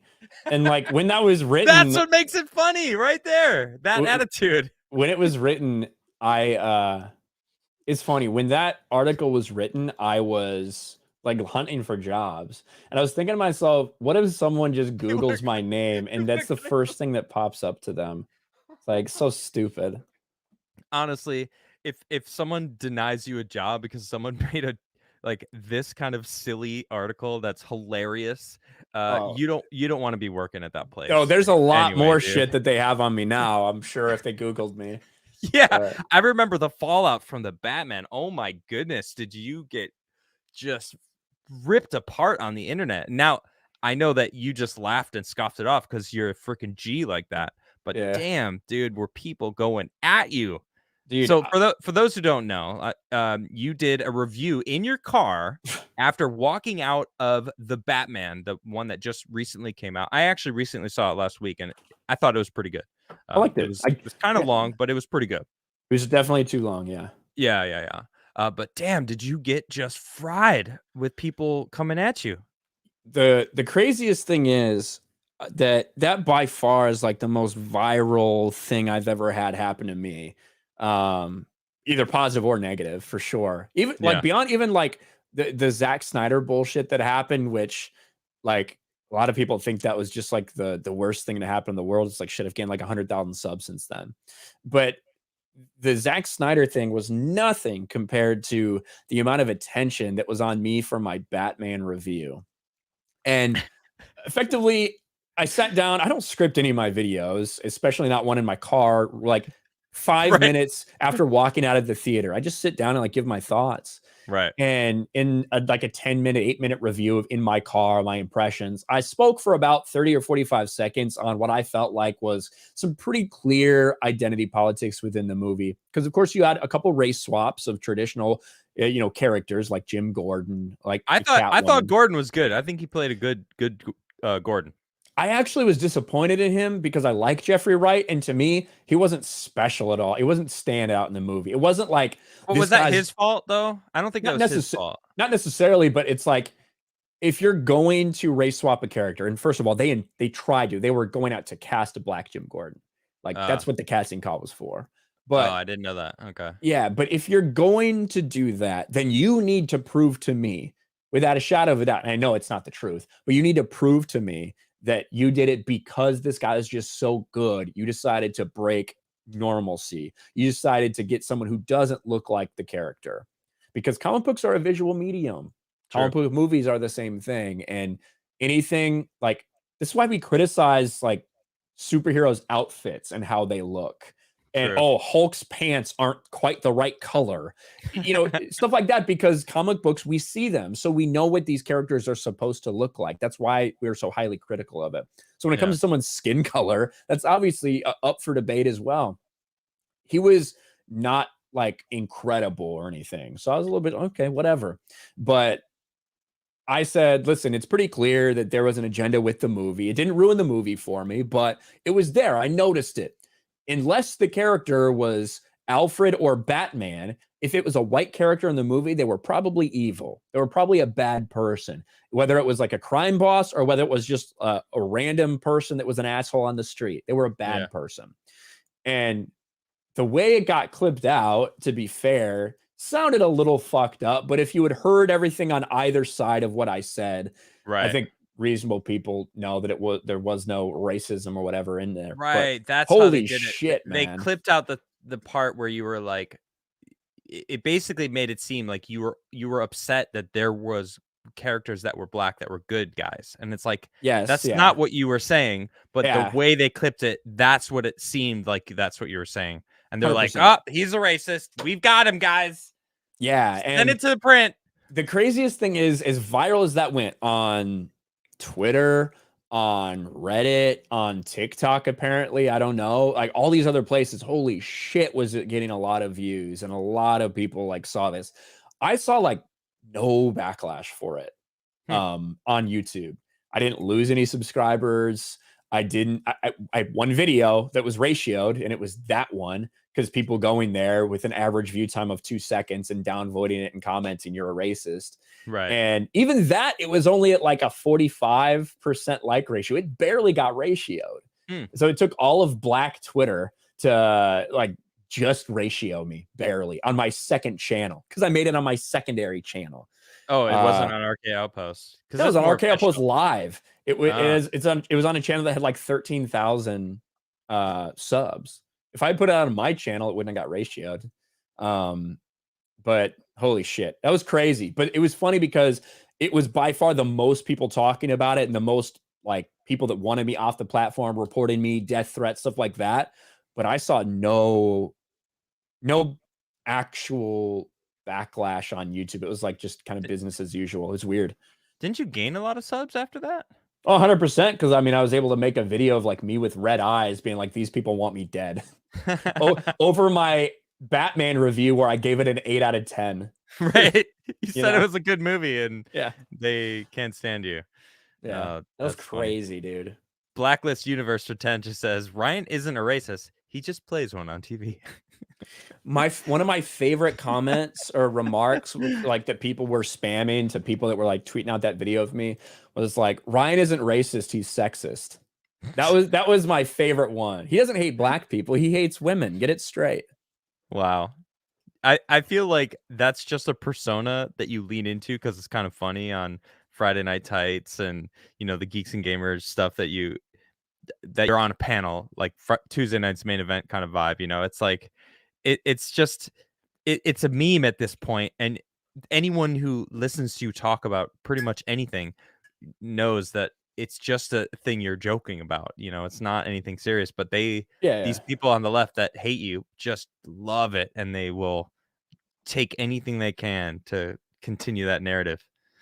Yeah, 1,000%. And obviously, I play that up for laughs, and I'm joking around. I'm trying to make people laugh and trying to entertain people for sure. But yeah, you used to be able to joke about things. It used to be part of society, and it still is for me. I never think change. Never change, Ryan. I'll try not to. Good. I'm either going to do this, or I'll just be deplatformed, or somebody will like come and kill me at one of our meetups or something. I don't know what'll happen.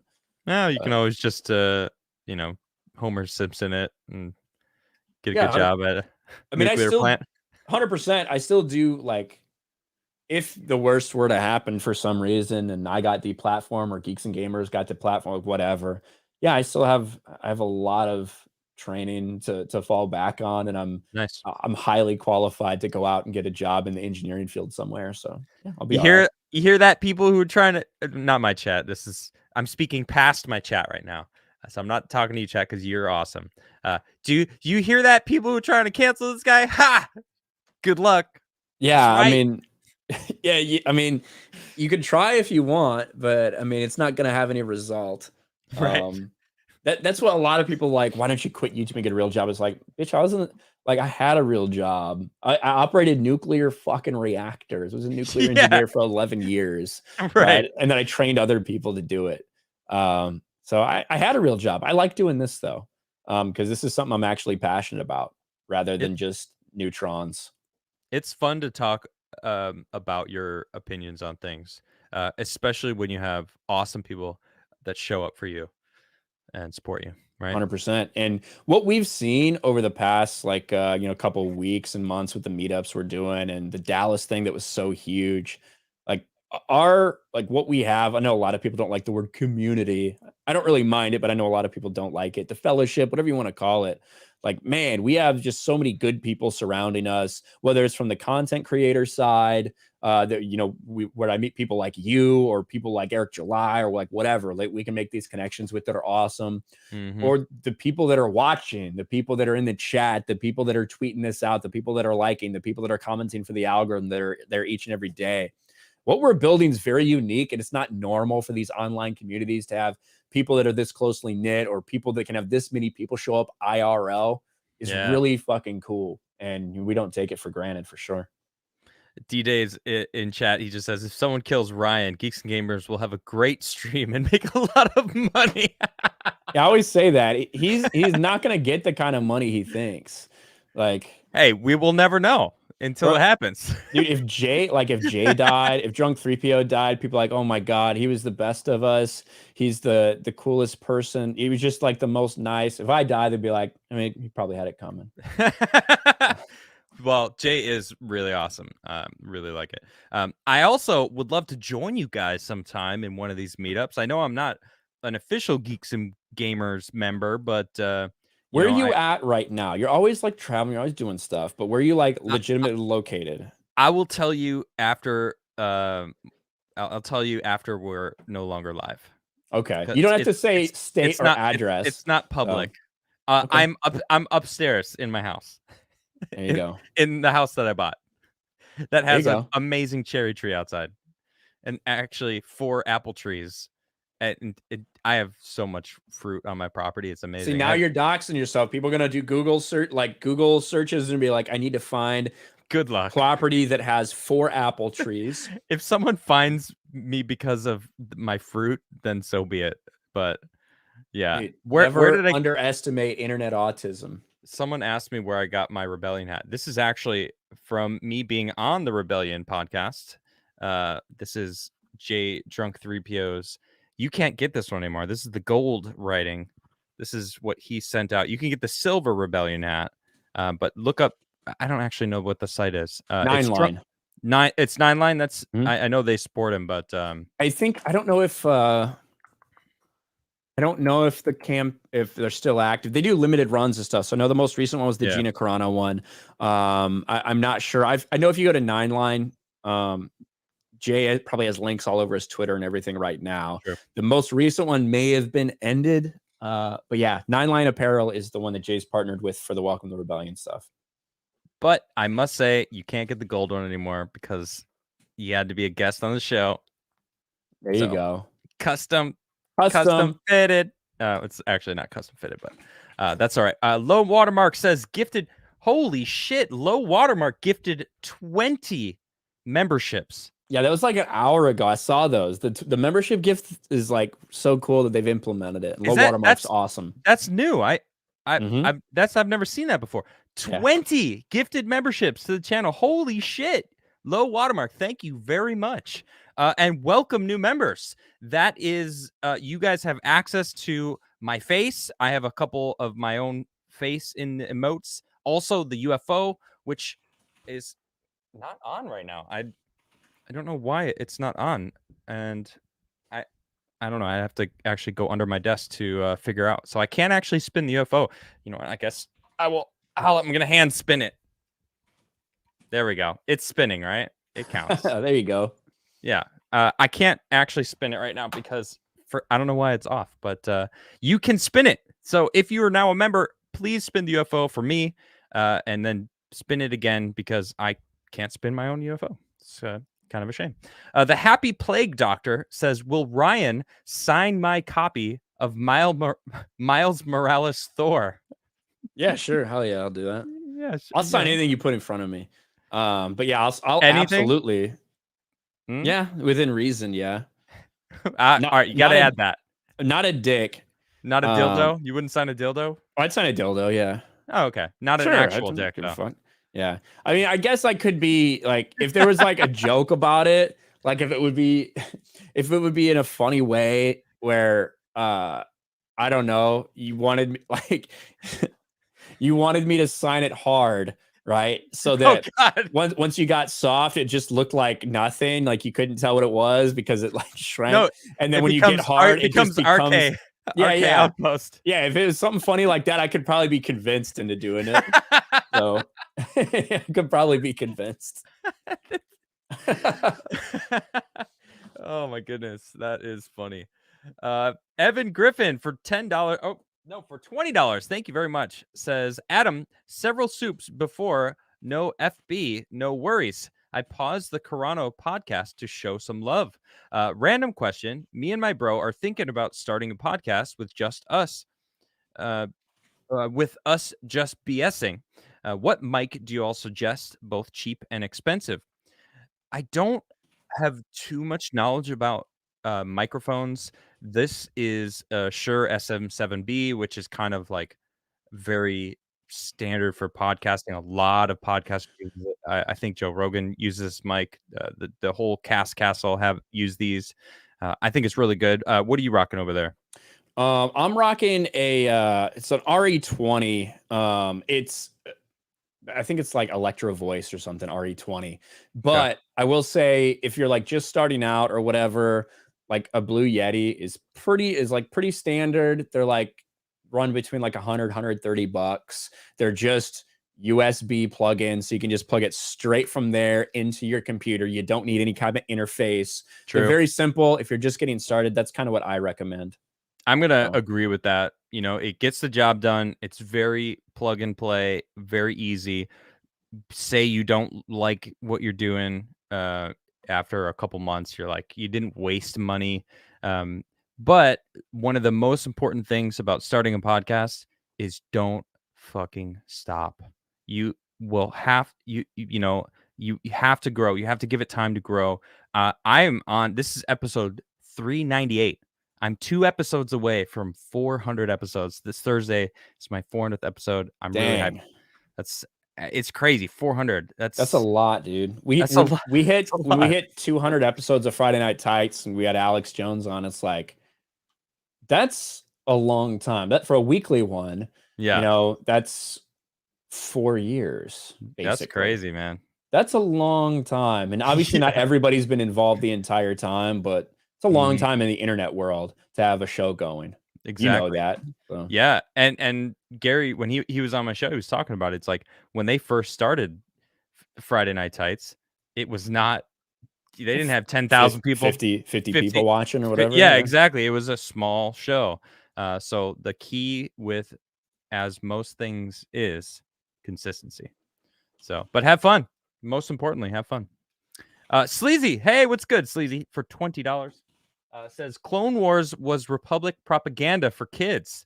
The other Clone Wars series was the true story. Yes, Genndy Tartakovsky's Clone Wars, which is on Cartoon Network, which aired in like 2003. It is like legitimately is very well laid out in canon and continuity. It was meant as a link between Attack of the Clones and Revenge of the Sith, and it aired like between it when it came out, and it leads right up to where you're at in Revenge of the Sith. So 100%, that's the superior one. So there already was it also a cartoon? It was like 2D, like Samurai Jack, the guy who did that, Yeah, same yeah. style of animation. Oh, That same guy is the one who did that show. okay. And then 2008 is when they did like kind of the 3D cartoon, which is the one that more people are probably familiar with. Yeah, But yeah, I I like tried the watching original that one. one. I didn't The like it. first season's really rough to get through. Yeah, I couldn't. I I didn't will make it. say TCW, which is usually what it's referred to, 2008 TCW. It does get better tone wise as time goes on. They've definitely made some adjustments because they got a lot of bad feedback Yeah, about how like real kitty it was, and they darken it up. They got some mature themes. I still think from a continuity wise, you can't make sense of the Anakin in that and the way that Anakin acts in that to what we then see in Revenge of the Sith. And right. there's no way that Ahsoka was as important of a character as she was, and then just not mention it all during Revenge of the Sith. Doesn't make sense. The same fucking complaints that you see a lot of people having for Obi-Wan right now are the same things that I was saying about TCW in 2010. Mhm. So just because people might like Dave Filoni or be more attached to that doesn't mean that it didn't do the same damage to Star Wars continuity that we're seeing from Disney Star Wars now. Yep. Cool. Let's see here. Chris Holmes says he said he doesn't agree with Roe v. Wade. Can he explain? No, he was talking about Dave Portnoy. I believe is what you. Yeah, Dave Yeah. Portnoy. Yeah, so he basically does not like he hates the decision. He thinks it's going to be terrible. That alone will like make him vote for Biden. That's basically what Dave Portnoy was saying. If anyone thought Dave Portnoy was like a Republican or a conservative, you haven't been watching this guy for very long. Right. Um, I respect Dave Portnoy not because of his opinion on abortion, but I respect him because he's very outspoken about whatever it is, and he allows the rest of his employees about Barstool to be very outspoken about whatever they want to be. Does that mean he might shit on him for their opinion and say you're a fucking idiot if you believe that? Maybe, but that's just kind of how he is. He's Yeah. not going to fire anybody because they have a different political opinion. He's not going to silence anyone because of that either. So Proper. I respect him for that reason. Yeah. I think he's completely wrong. I'm pro life, but I also don't think that that's super important for me to get into when I'm necessarily talking about most entertainment shit. Yeah. Because it is for 50 years, it's been a very controversial topic, maybe the most controversial one over the past half century. And Yeah. at the end of the day, I said this when it happened, when the decision leaked, regardless if you're pro life or pro choice, there's a lot of people that are overreacting to this decision. It's Yeah. not I'll banning say. abortion. And in fact, it's going to make abortion more accessible for a lot of people. So whether you're on the pro-choice or pro-abortion side, or whether you're on the pro-life side, either way, you still got a lot of work to do for whatever your goal is. I can't believe he said he's voting for Biden. He said that? Something to that effect. I haven't heard his entire rant, but like that, he said, I like just on this issue, it'll make me vote for Biden or make me It's vote Democrat, I think is what he weird. said. But No, I don't really follow him. I see a lot of things, people talking about him, kind of whenever he makes appearances in certain viral shit. But yeah, mhm. I don't really know the guy. But Chris continues here. He says, I don't get how someone's um can be for murdering children past the first 8 weeks. I don't really want to get into it all. But we just kind of clarified that we weren't talking about our own I wasn't personal talking opinion. about me. Roe Yeah, v. yeah, Wade should have been overturned a very long time ago. Even Ruth Bader Ginsburg understands that. true. But I yeah, love how they're turning on Ruth Bader Ginsburg now. They're like, "Oh man, she wanted to get rid of it." Oh, shit. They're quickly like leaving all the groups on Facebook. Or like, I am RGB. Like they've had all these like, jeez, dude, it's so so cringy. pathetic. Yeah, it's bad. J Max says, I think Robert Wiles would be a great mod. Uh, okay, I don't know if I need more mods, but yeah, I guess he probably would. He's here. I mean, he's always first and foremost on in the chat. Zenny Biscuit says, I want a government so small you need a microscope scope to see it. I Oof. like it. I I like like it. Zenny Biscuit. She's awesome. Yeah. Good point there. Micah D2 says, for 10 says, love you, Ryan. Yep, God was the Big Bang. And at the time of the billions of years when God created us, there was no time. Every second of every billion years was a blink of an eye to God. Bible says so. Right on. Is that a WRX? No, that's like a Camaro or something. In your profile picture there it says, and Ryan, you are 100% right about science and religion. They go hand in hand. Thank Uh, you, I could Micah. I could see how that makes sense. Bobcat says, don't forget, it's almost MAGA month. Yeah, that whole MAGA month thing. It's like, I just What's I your don't opinion want. on Trump? I, that's an interesting question. I I voted for Trump. You know, Me too. I I think Trump has a lot of good ideas, and he has no idea how to actually implement them properly in this day and age. And he trusts the absolute worst people, because pretty much you can't trust anyone, and especially him. He made a lot of mistakes on who he could trust and who he chose to keep in positions and give positions to. I think Trump did the work already. I don't think he should actually run again. I think that he kind of kicked the house of government in America, and they were, all these roaches came out, and the lights were like, everyone was like, "Oh shit, look at all these roaches," and they're like scurrying, trying to like get the castle back together, but everyone saw them, so it's like there's a movement that kind of has gone beyond Trump now. Um, I don't know. I think if he learns how to be a politician, which I think he was trying to starting to figure it out by the time he left, but I don't know. Um, I yeah, think that I think that Trump's very reactionary. He's very shoot by the hip. I think he'll say things without ever actually intending to do anything to just rile people up and get support. yeah, I voted for Trump twice. Um, if he was running against any Democrat, likely I would vote for him again in 2024. I think his ego won't allow him to not run.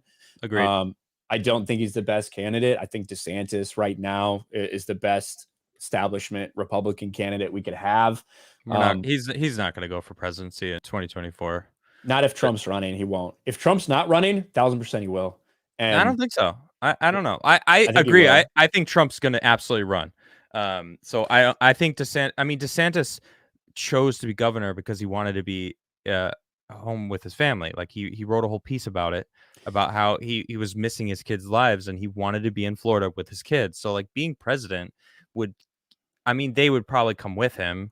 Uh, You do so not you do not do some of the things that Ron DeSantis is doing if you're not angling for president. The whole I Disney thing, I like, agree. I think yeah, yeah, he's angling for it, but 2024, I think he knows that Trump's going to run, correct. uh, and so he's probably biding his time to 2028. Yeah, I think that when you're someone like Ron DeSantis, when you look at the political landscape, 6 years is a fucking eternity. Look True. at how many people on both sides that, people thought was gonna be the next thing or the new hot guy or this is gonna be the guy that they push, and they just fizzle out, right? Just one bad controversy, you're done. Yeah. 6 years is so long. In an True. ideal world, I know for a lot of people in an ideal world, Trump runs in 2024 and then DeSantis just picks it up in 2028. Man, there are so many ifs, in that time frame. If you're Ron DeSantis, if you think that you could run and win in 2024, you do it. Just True. from a political aspect. I don't think it'll happen. I think that Trump wants to run. If DeSantis ran in 2024, he would win by a bigger margin than Trump would. Uh, Even if there Yeah, wasn't as big of a voter outturn, because I not think as many so. people would come to vote against him. But yeah, Trump is uh, Trump is he has too big of an ego, which is why he can't let go of this fucking vaccine stuff, man. Yeah. Wow. Even though it's bad, Can't even though it's a bad don't fit don't for don't him. don't do it. We can't even don't say it. I'm not going to talk about anything specifically because I know this is a channel that gets a lot of strikes. Oh, But they love me over here. Trump can't stop taking credit for everything that the pharmaceutical companies did over the past 2 years, Yeah. even though it doesn't play well with his base. His ego can't handle not taking credit for that. That's true. Um, It is weird. It doesn't make sense with the base of the people that like follow him, like the diehards. And it's like in this, and well, I'll just leave it at that. He's I'll just surrounded leave it at by that. people that either don't have the balls to tell him to stop doing what he's fucking doing, Or or want don't him to have, do that. or don't aren't in touch enough with normal people to realize that. And I think that's the greatest failing of Trump is, like you said, that the people around him. Yeah, I, or those people that you're talking about want him to look as bad as possible yeah, because they're not trustworthy. And 100% in a lot of I ways. think Yeah. that's the case. I really do. So He surrounded himself with some bad people, and I think that Trump's biggest failure, I've said it multiple times, was not tackling internet censorship. Um, absolutely. I think that that decision is going to haunt him forever. The reason that he got elected in the first place was, in my Memes. opinion, because, well, memes, but just alternative media sources. People like Steven Crowder, right? Ben Shapiro's of the world, like those guys. Even though Shapiro was anti-Trump, Mhm. right? Even though he was anti-Trump at first, like those people that were exposing some of the BS that was going on, that were out there on the lines against the establishment left, those were huge reasons why Trump was able to sneak by a win in 2016. He didn't do right by a lot of those people. A lot of those people ended up getting deplatformed. He himself ended up getting deplatformed because he Yep. didn't tackle a very important thing, because I think he didn't realize how important it was, and the people around him didn't push how important it was. I think the people around him knew exactly how important it was, and that's why they didn't tell him anything and kept him focused on specific items. Maybe. I don't know. I think Trump plopped into the swamp thinking that he was gonna be able to just fix it all, like because he's got a huge ego, and he actually helped turn New York around. Like when he built, he redid a hotel. I don't recall the name of the hotel, but it was in like '79, and then he built Trump Tower in like '81, and both of those buildings. He was like trying to get these rich people to bring in money to New York, and like all that extra money, they were able to hire a bunch of extra cops, and like the crime rate dropped immensely. So like he actually helped turn New York into like the New York of the '90s and the 2000s of like when kind The of when I Rudy moved. Giuliani New Yeah, York. right, exactly. And then I mean, everyone has their sure. There's always going to be people like, well, I mean, there's this about all that. And it's like, yeah, well, the New York was run by like mafia and shit in the '70s. And it's like that shit ended in the '80s. Um, but he probably had this thought like, I'm gonna be president and I'm gonna fucking fix all this shit. I'm gonna wipe the swamp clean and like do this, and like everyone he picked was in the swamp. Like the swamp was like, yeah, yeah, yeah, here, everyone go and be the people that he will trust to tell him, and like keep him away from internet censorship, keep him focused on peace in the Middle East and shit. Although, Which, I mean, I like a lot of the non-interventionalist stuff. I like a lot of the holding NATO's feet to the fire. I think I like a lot of what Trump did foreign policy wise. right, Um, me but too. yeah, I think burning so much political capital on basically just giving us Obamacare light was a big mistake. I think there's more important things to handle. I agree. Where were we? Let's see. Mike at D2 again says Johnny Cash doing Nine Inch Nails. Wow, what a way to go out. Yeah, true that. It was an amazing song. Low Watermark gifting 5 more memberships. Damn, Low Watermark, you are amazing. Watermark's a boss. Such a strong supporter. You support the crew. Thank you so much. I really appreciate all of that support. That's cool. 25 gifted memberships to the channel. If you guys did, in fact, get a gifted membership, please spin some UFOs in chat. Just spin them. I can't spin mine, unfortunately, so you're going to have to do it for me. All right, so I have a tradition on my show, Ryan, where I roll a 20-sided die. Someone actually sent me a 20-sided die a long time ago. And this is not the original one. These are metal dice that Tim bought. He bought like a pack of like 50 or some shit. I don't know. So I ended up with a bunch of them. Nice. But they're really nice. They're kind of heavy. So do me a favor, guess 1 through 20. In chat, you could do the same. Good luck. Have fun. What you got? 13. It is not 13. That's okay. It's very rare when someone actually. Darth Jason It is, in fact, 17. Congratulations. You just won absolutely nothing. Save it up for nothing nice. Maybe go to the nothing store and buy nothing. And make sure to remind everyone in the store that you are, in fact, spending nothing on nothing that you won from the Crigler show on the There dice you game. go. Doesn't get better than that. Isn't it great winning nothing? It's so nice. Wolverine snick. You kind of have to try to make the sound, right? How would you make the sound? Shink, shink, shink. You like shink. Yeah, I like that. Yeah. There you go. All right, cool. Became a member. Hey, well, thank you very much, Wolverine. That was actually my first comic book that I ever got, was a Wolverine comic book. And I always remember this because there's this, I was going through it and it was really badass. And there was these two thugs that were walking, and they had, like, I don't know if they killed somebody that Wolverine was trying to help. And then they were like, where did he go? And then the next page, you open it up, and you had to turn the thing sideways because it was a full 2-page spread of him, like standing above him, but he didn't have the adamantium yet. So he still had, like, the bone claws. And he had, like, he was just like a looking at them like at like the pre-leap on to kill him, and then the next page they're just like slaughtered, shredded in pieces below. That was a vicious comic book, but man, that's Wolverine. Awesome.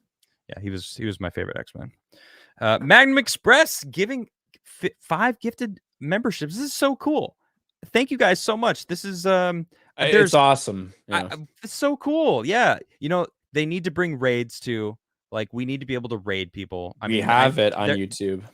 Do we? You can raid now? You can, but it's a really stupid way.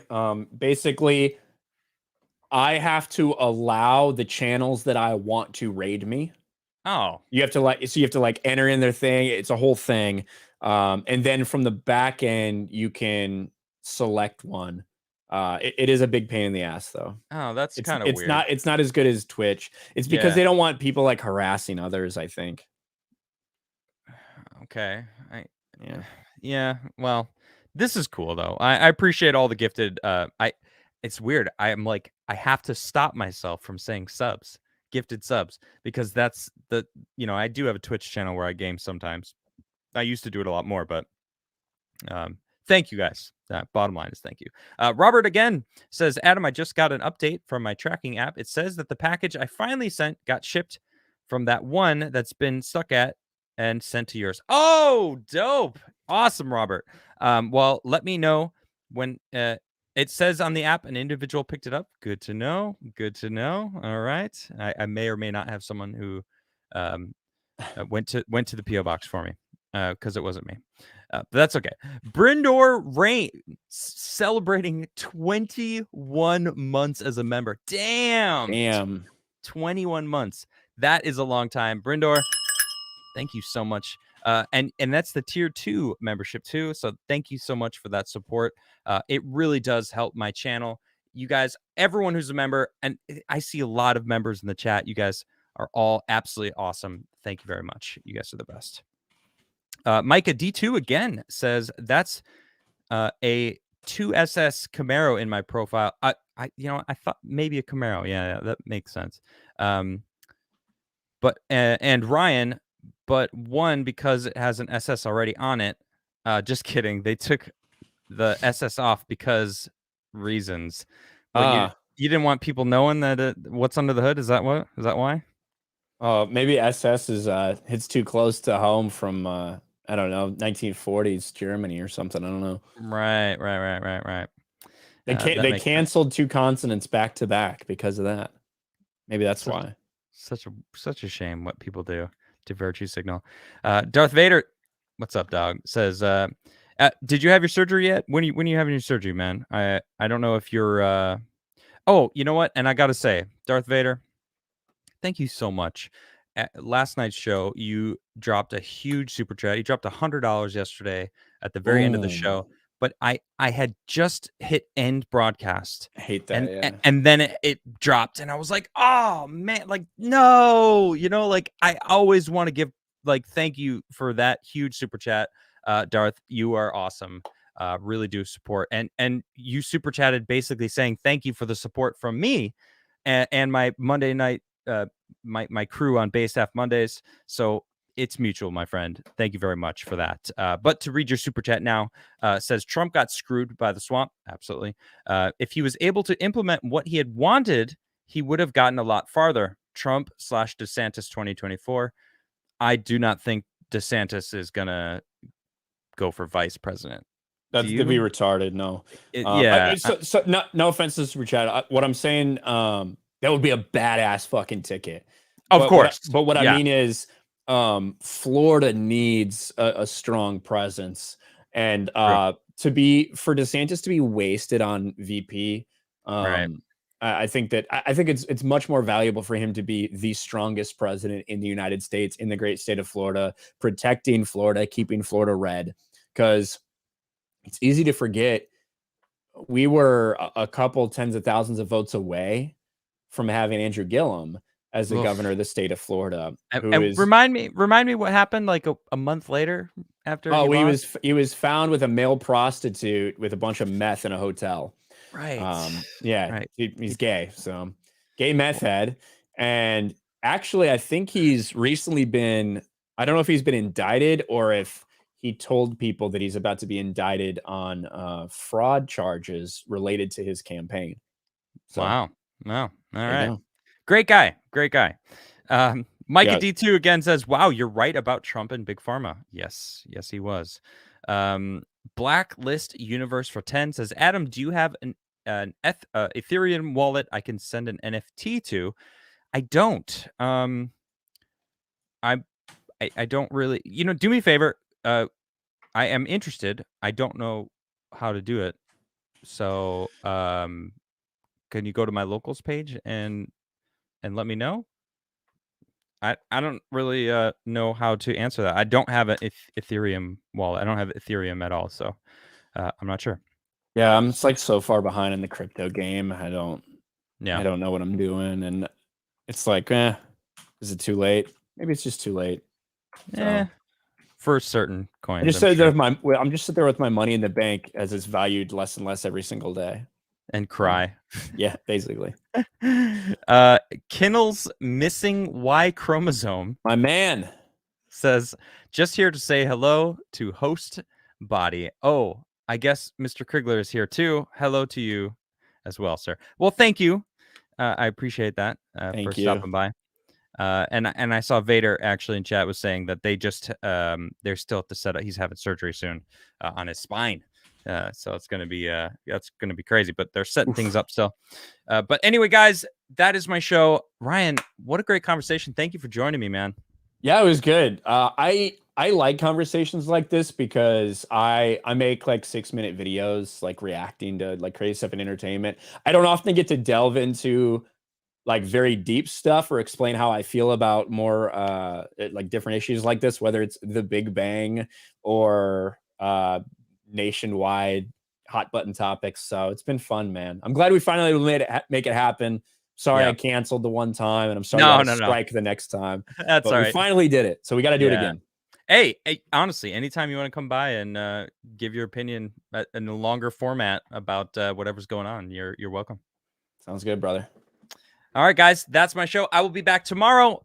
I don't know if what I'm doing. I'll probably do talk about some shit that's going on in the world as I usually do, but it should be a good time. So I will see you then, and thank you all for all of your support. Oh, we got one more, of course. Pope Rackets touched me. All right, Random says best thing the government can do is nothing. Well, it's a good way to end it there. I love it. All right, Oh guys, yeah. you have a great night, and I'll see y'all next time. Good night. Bye.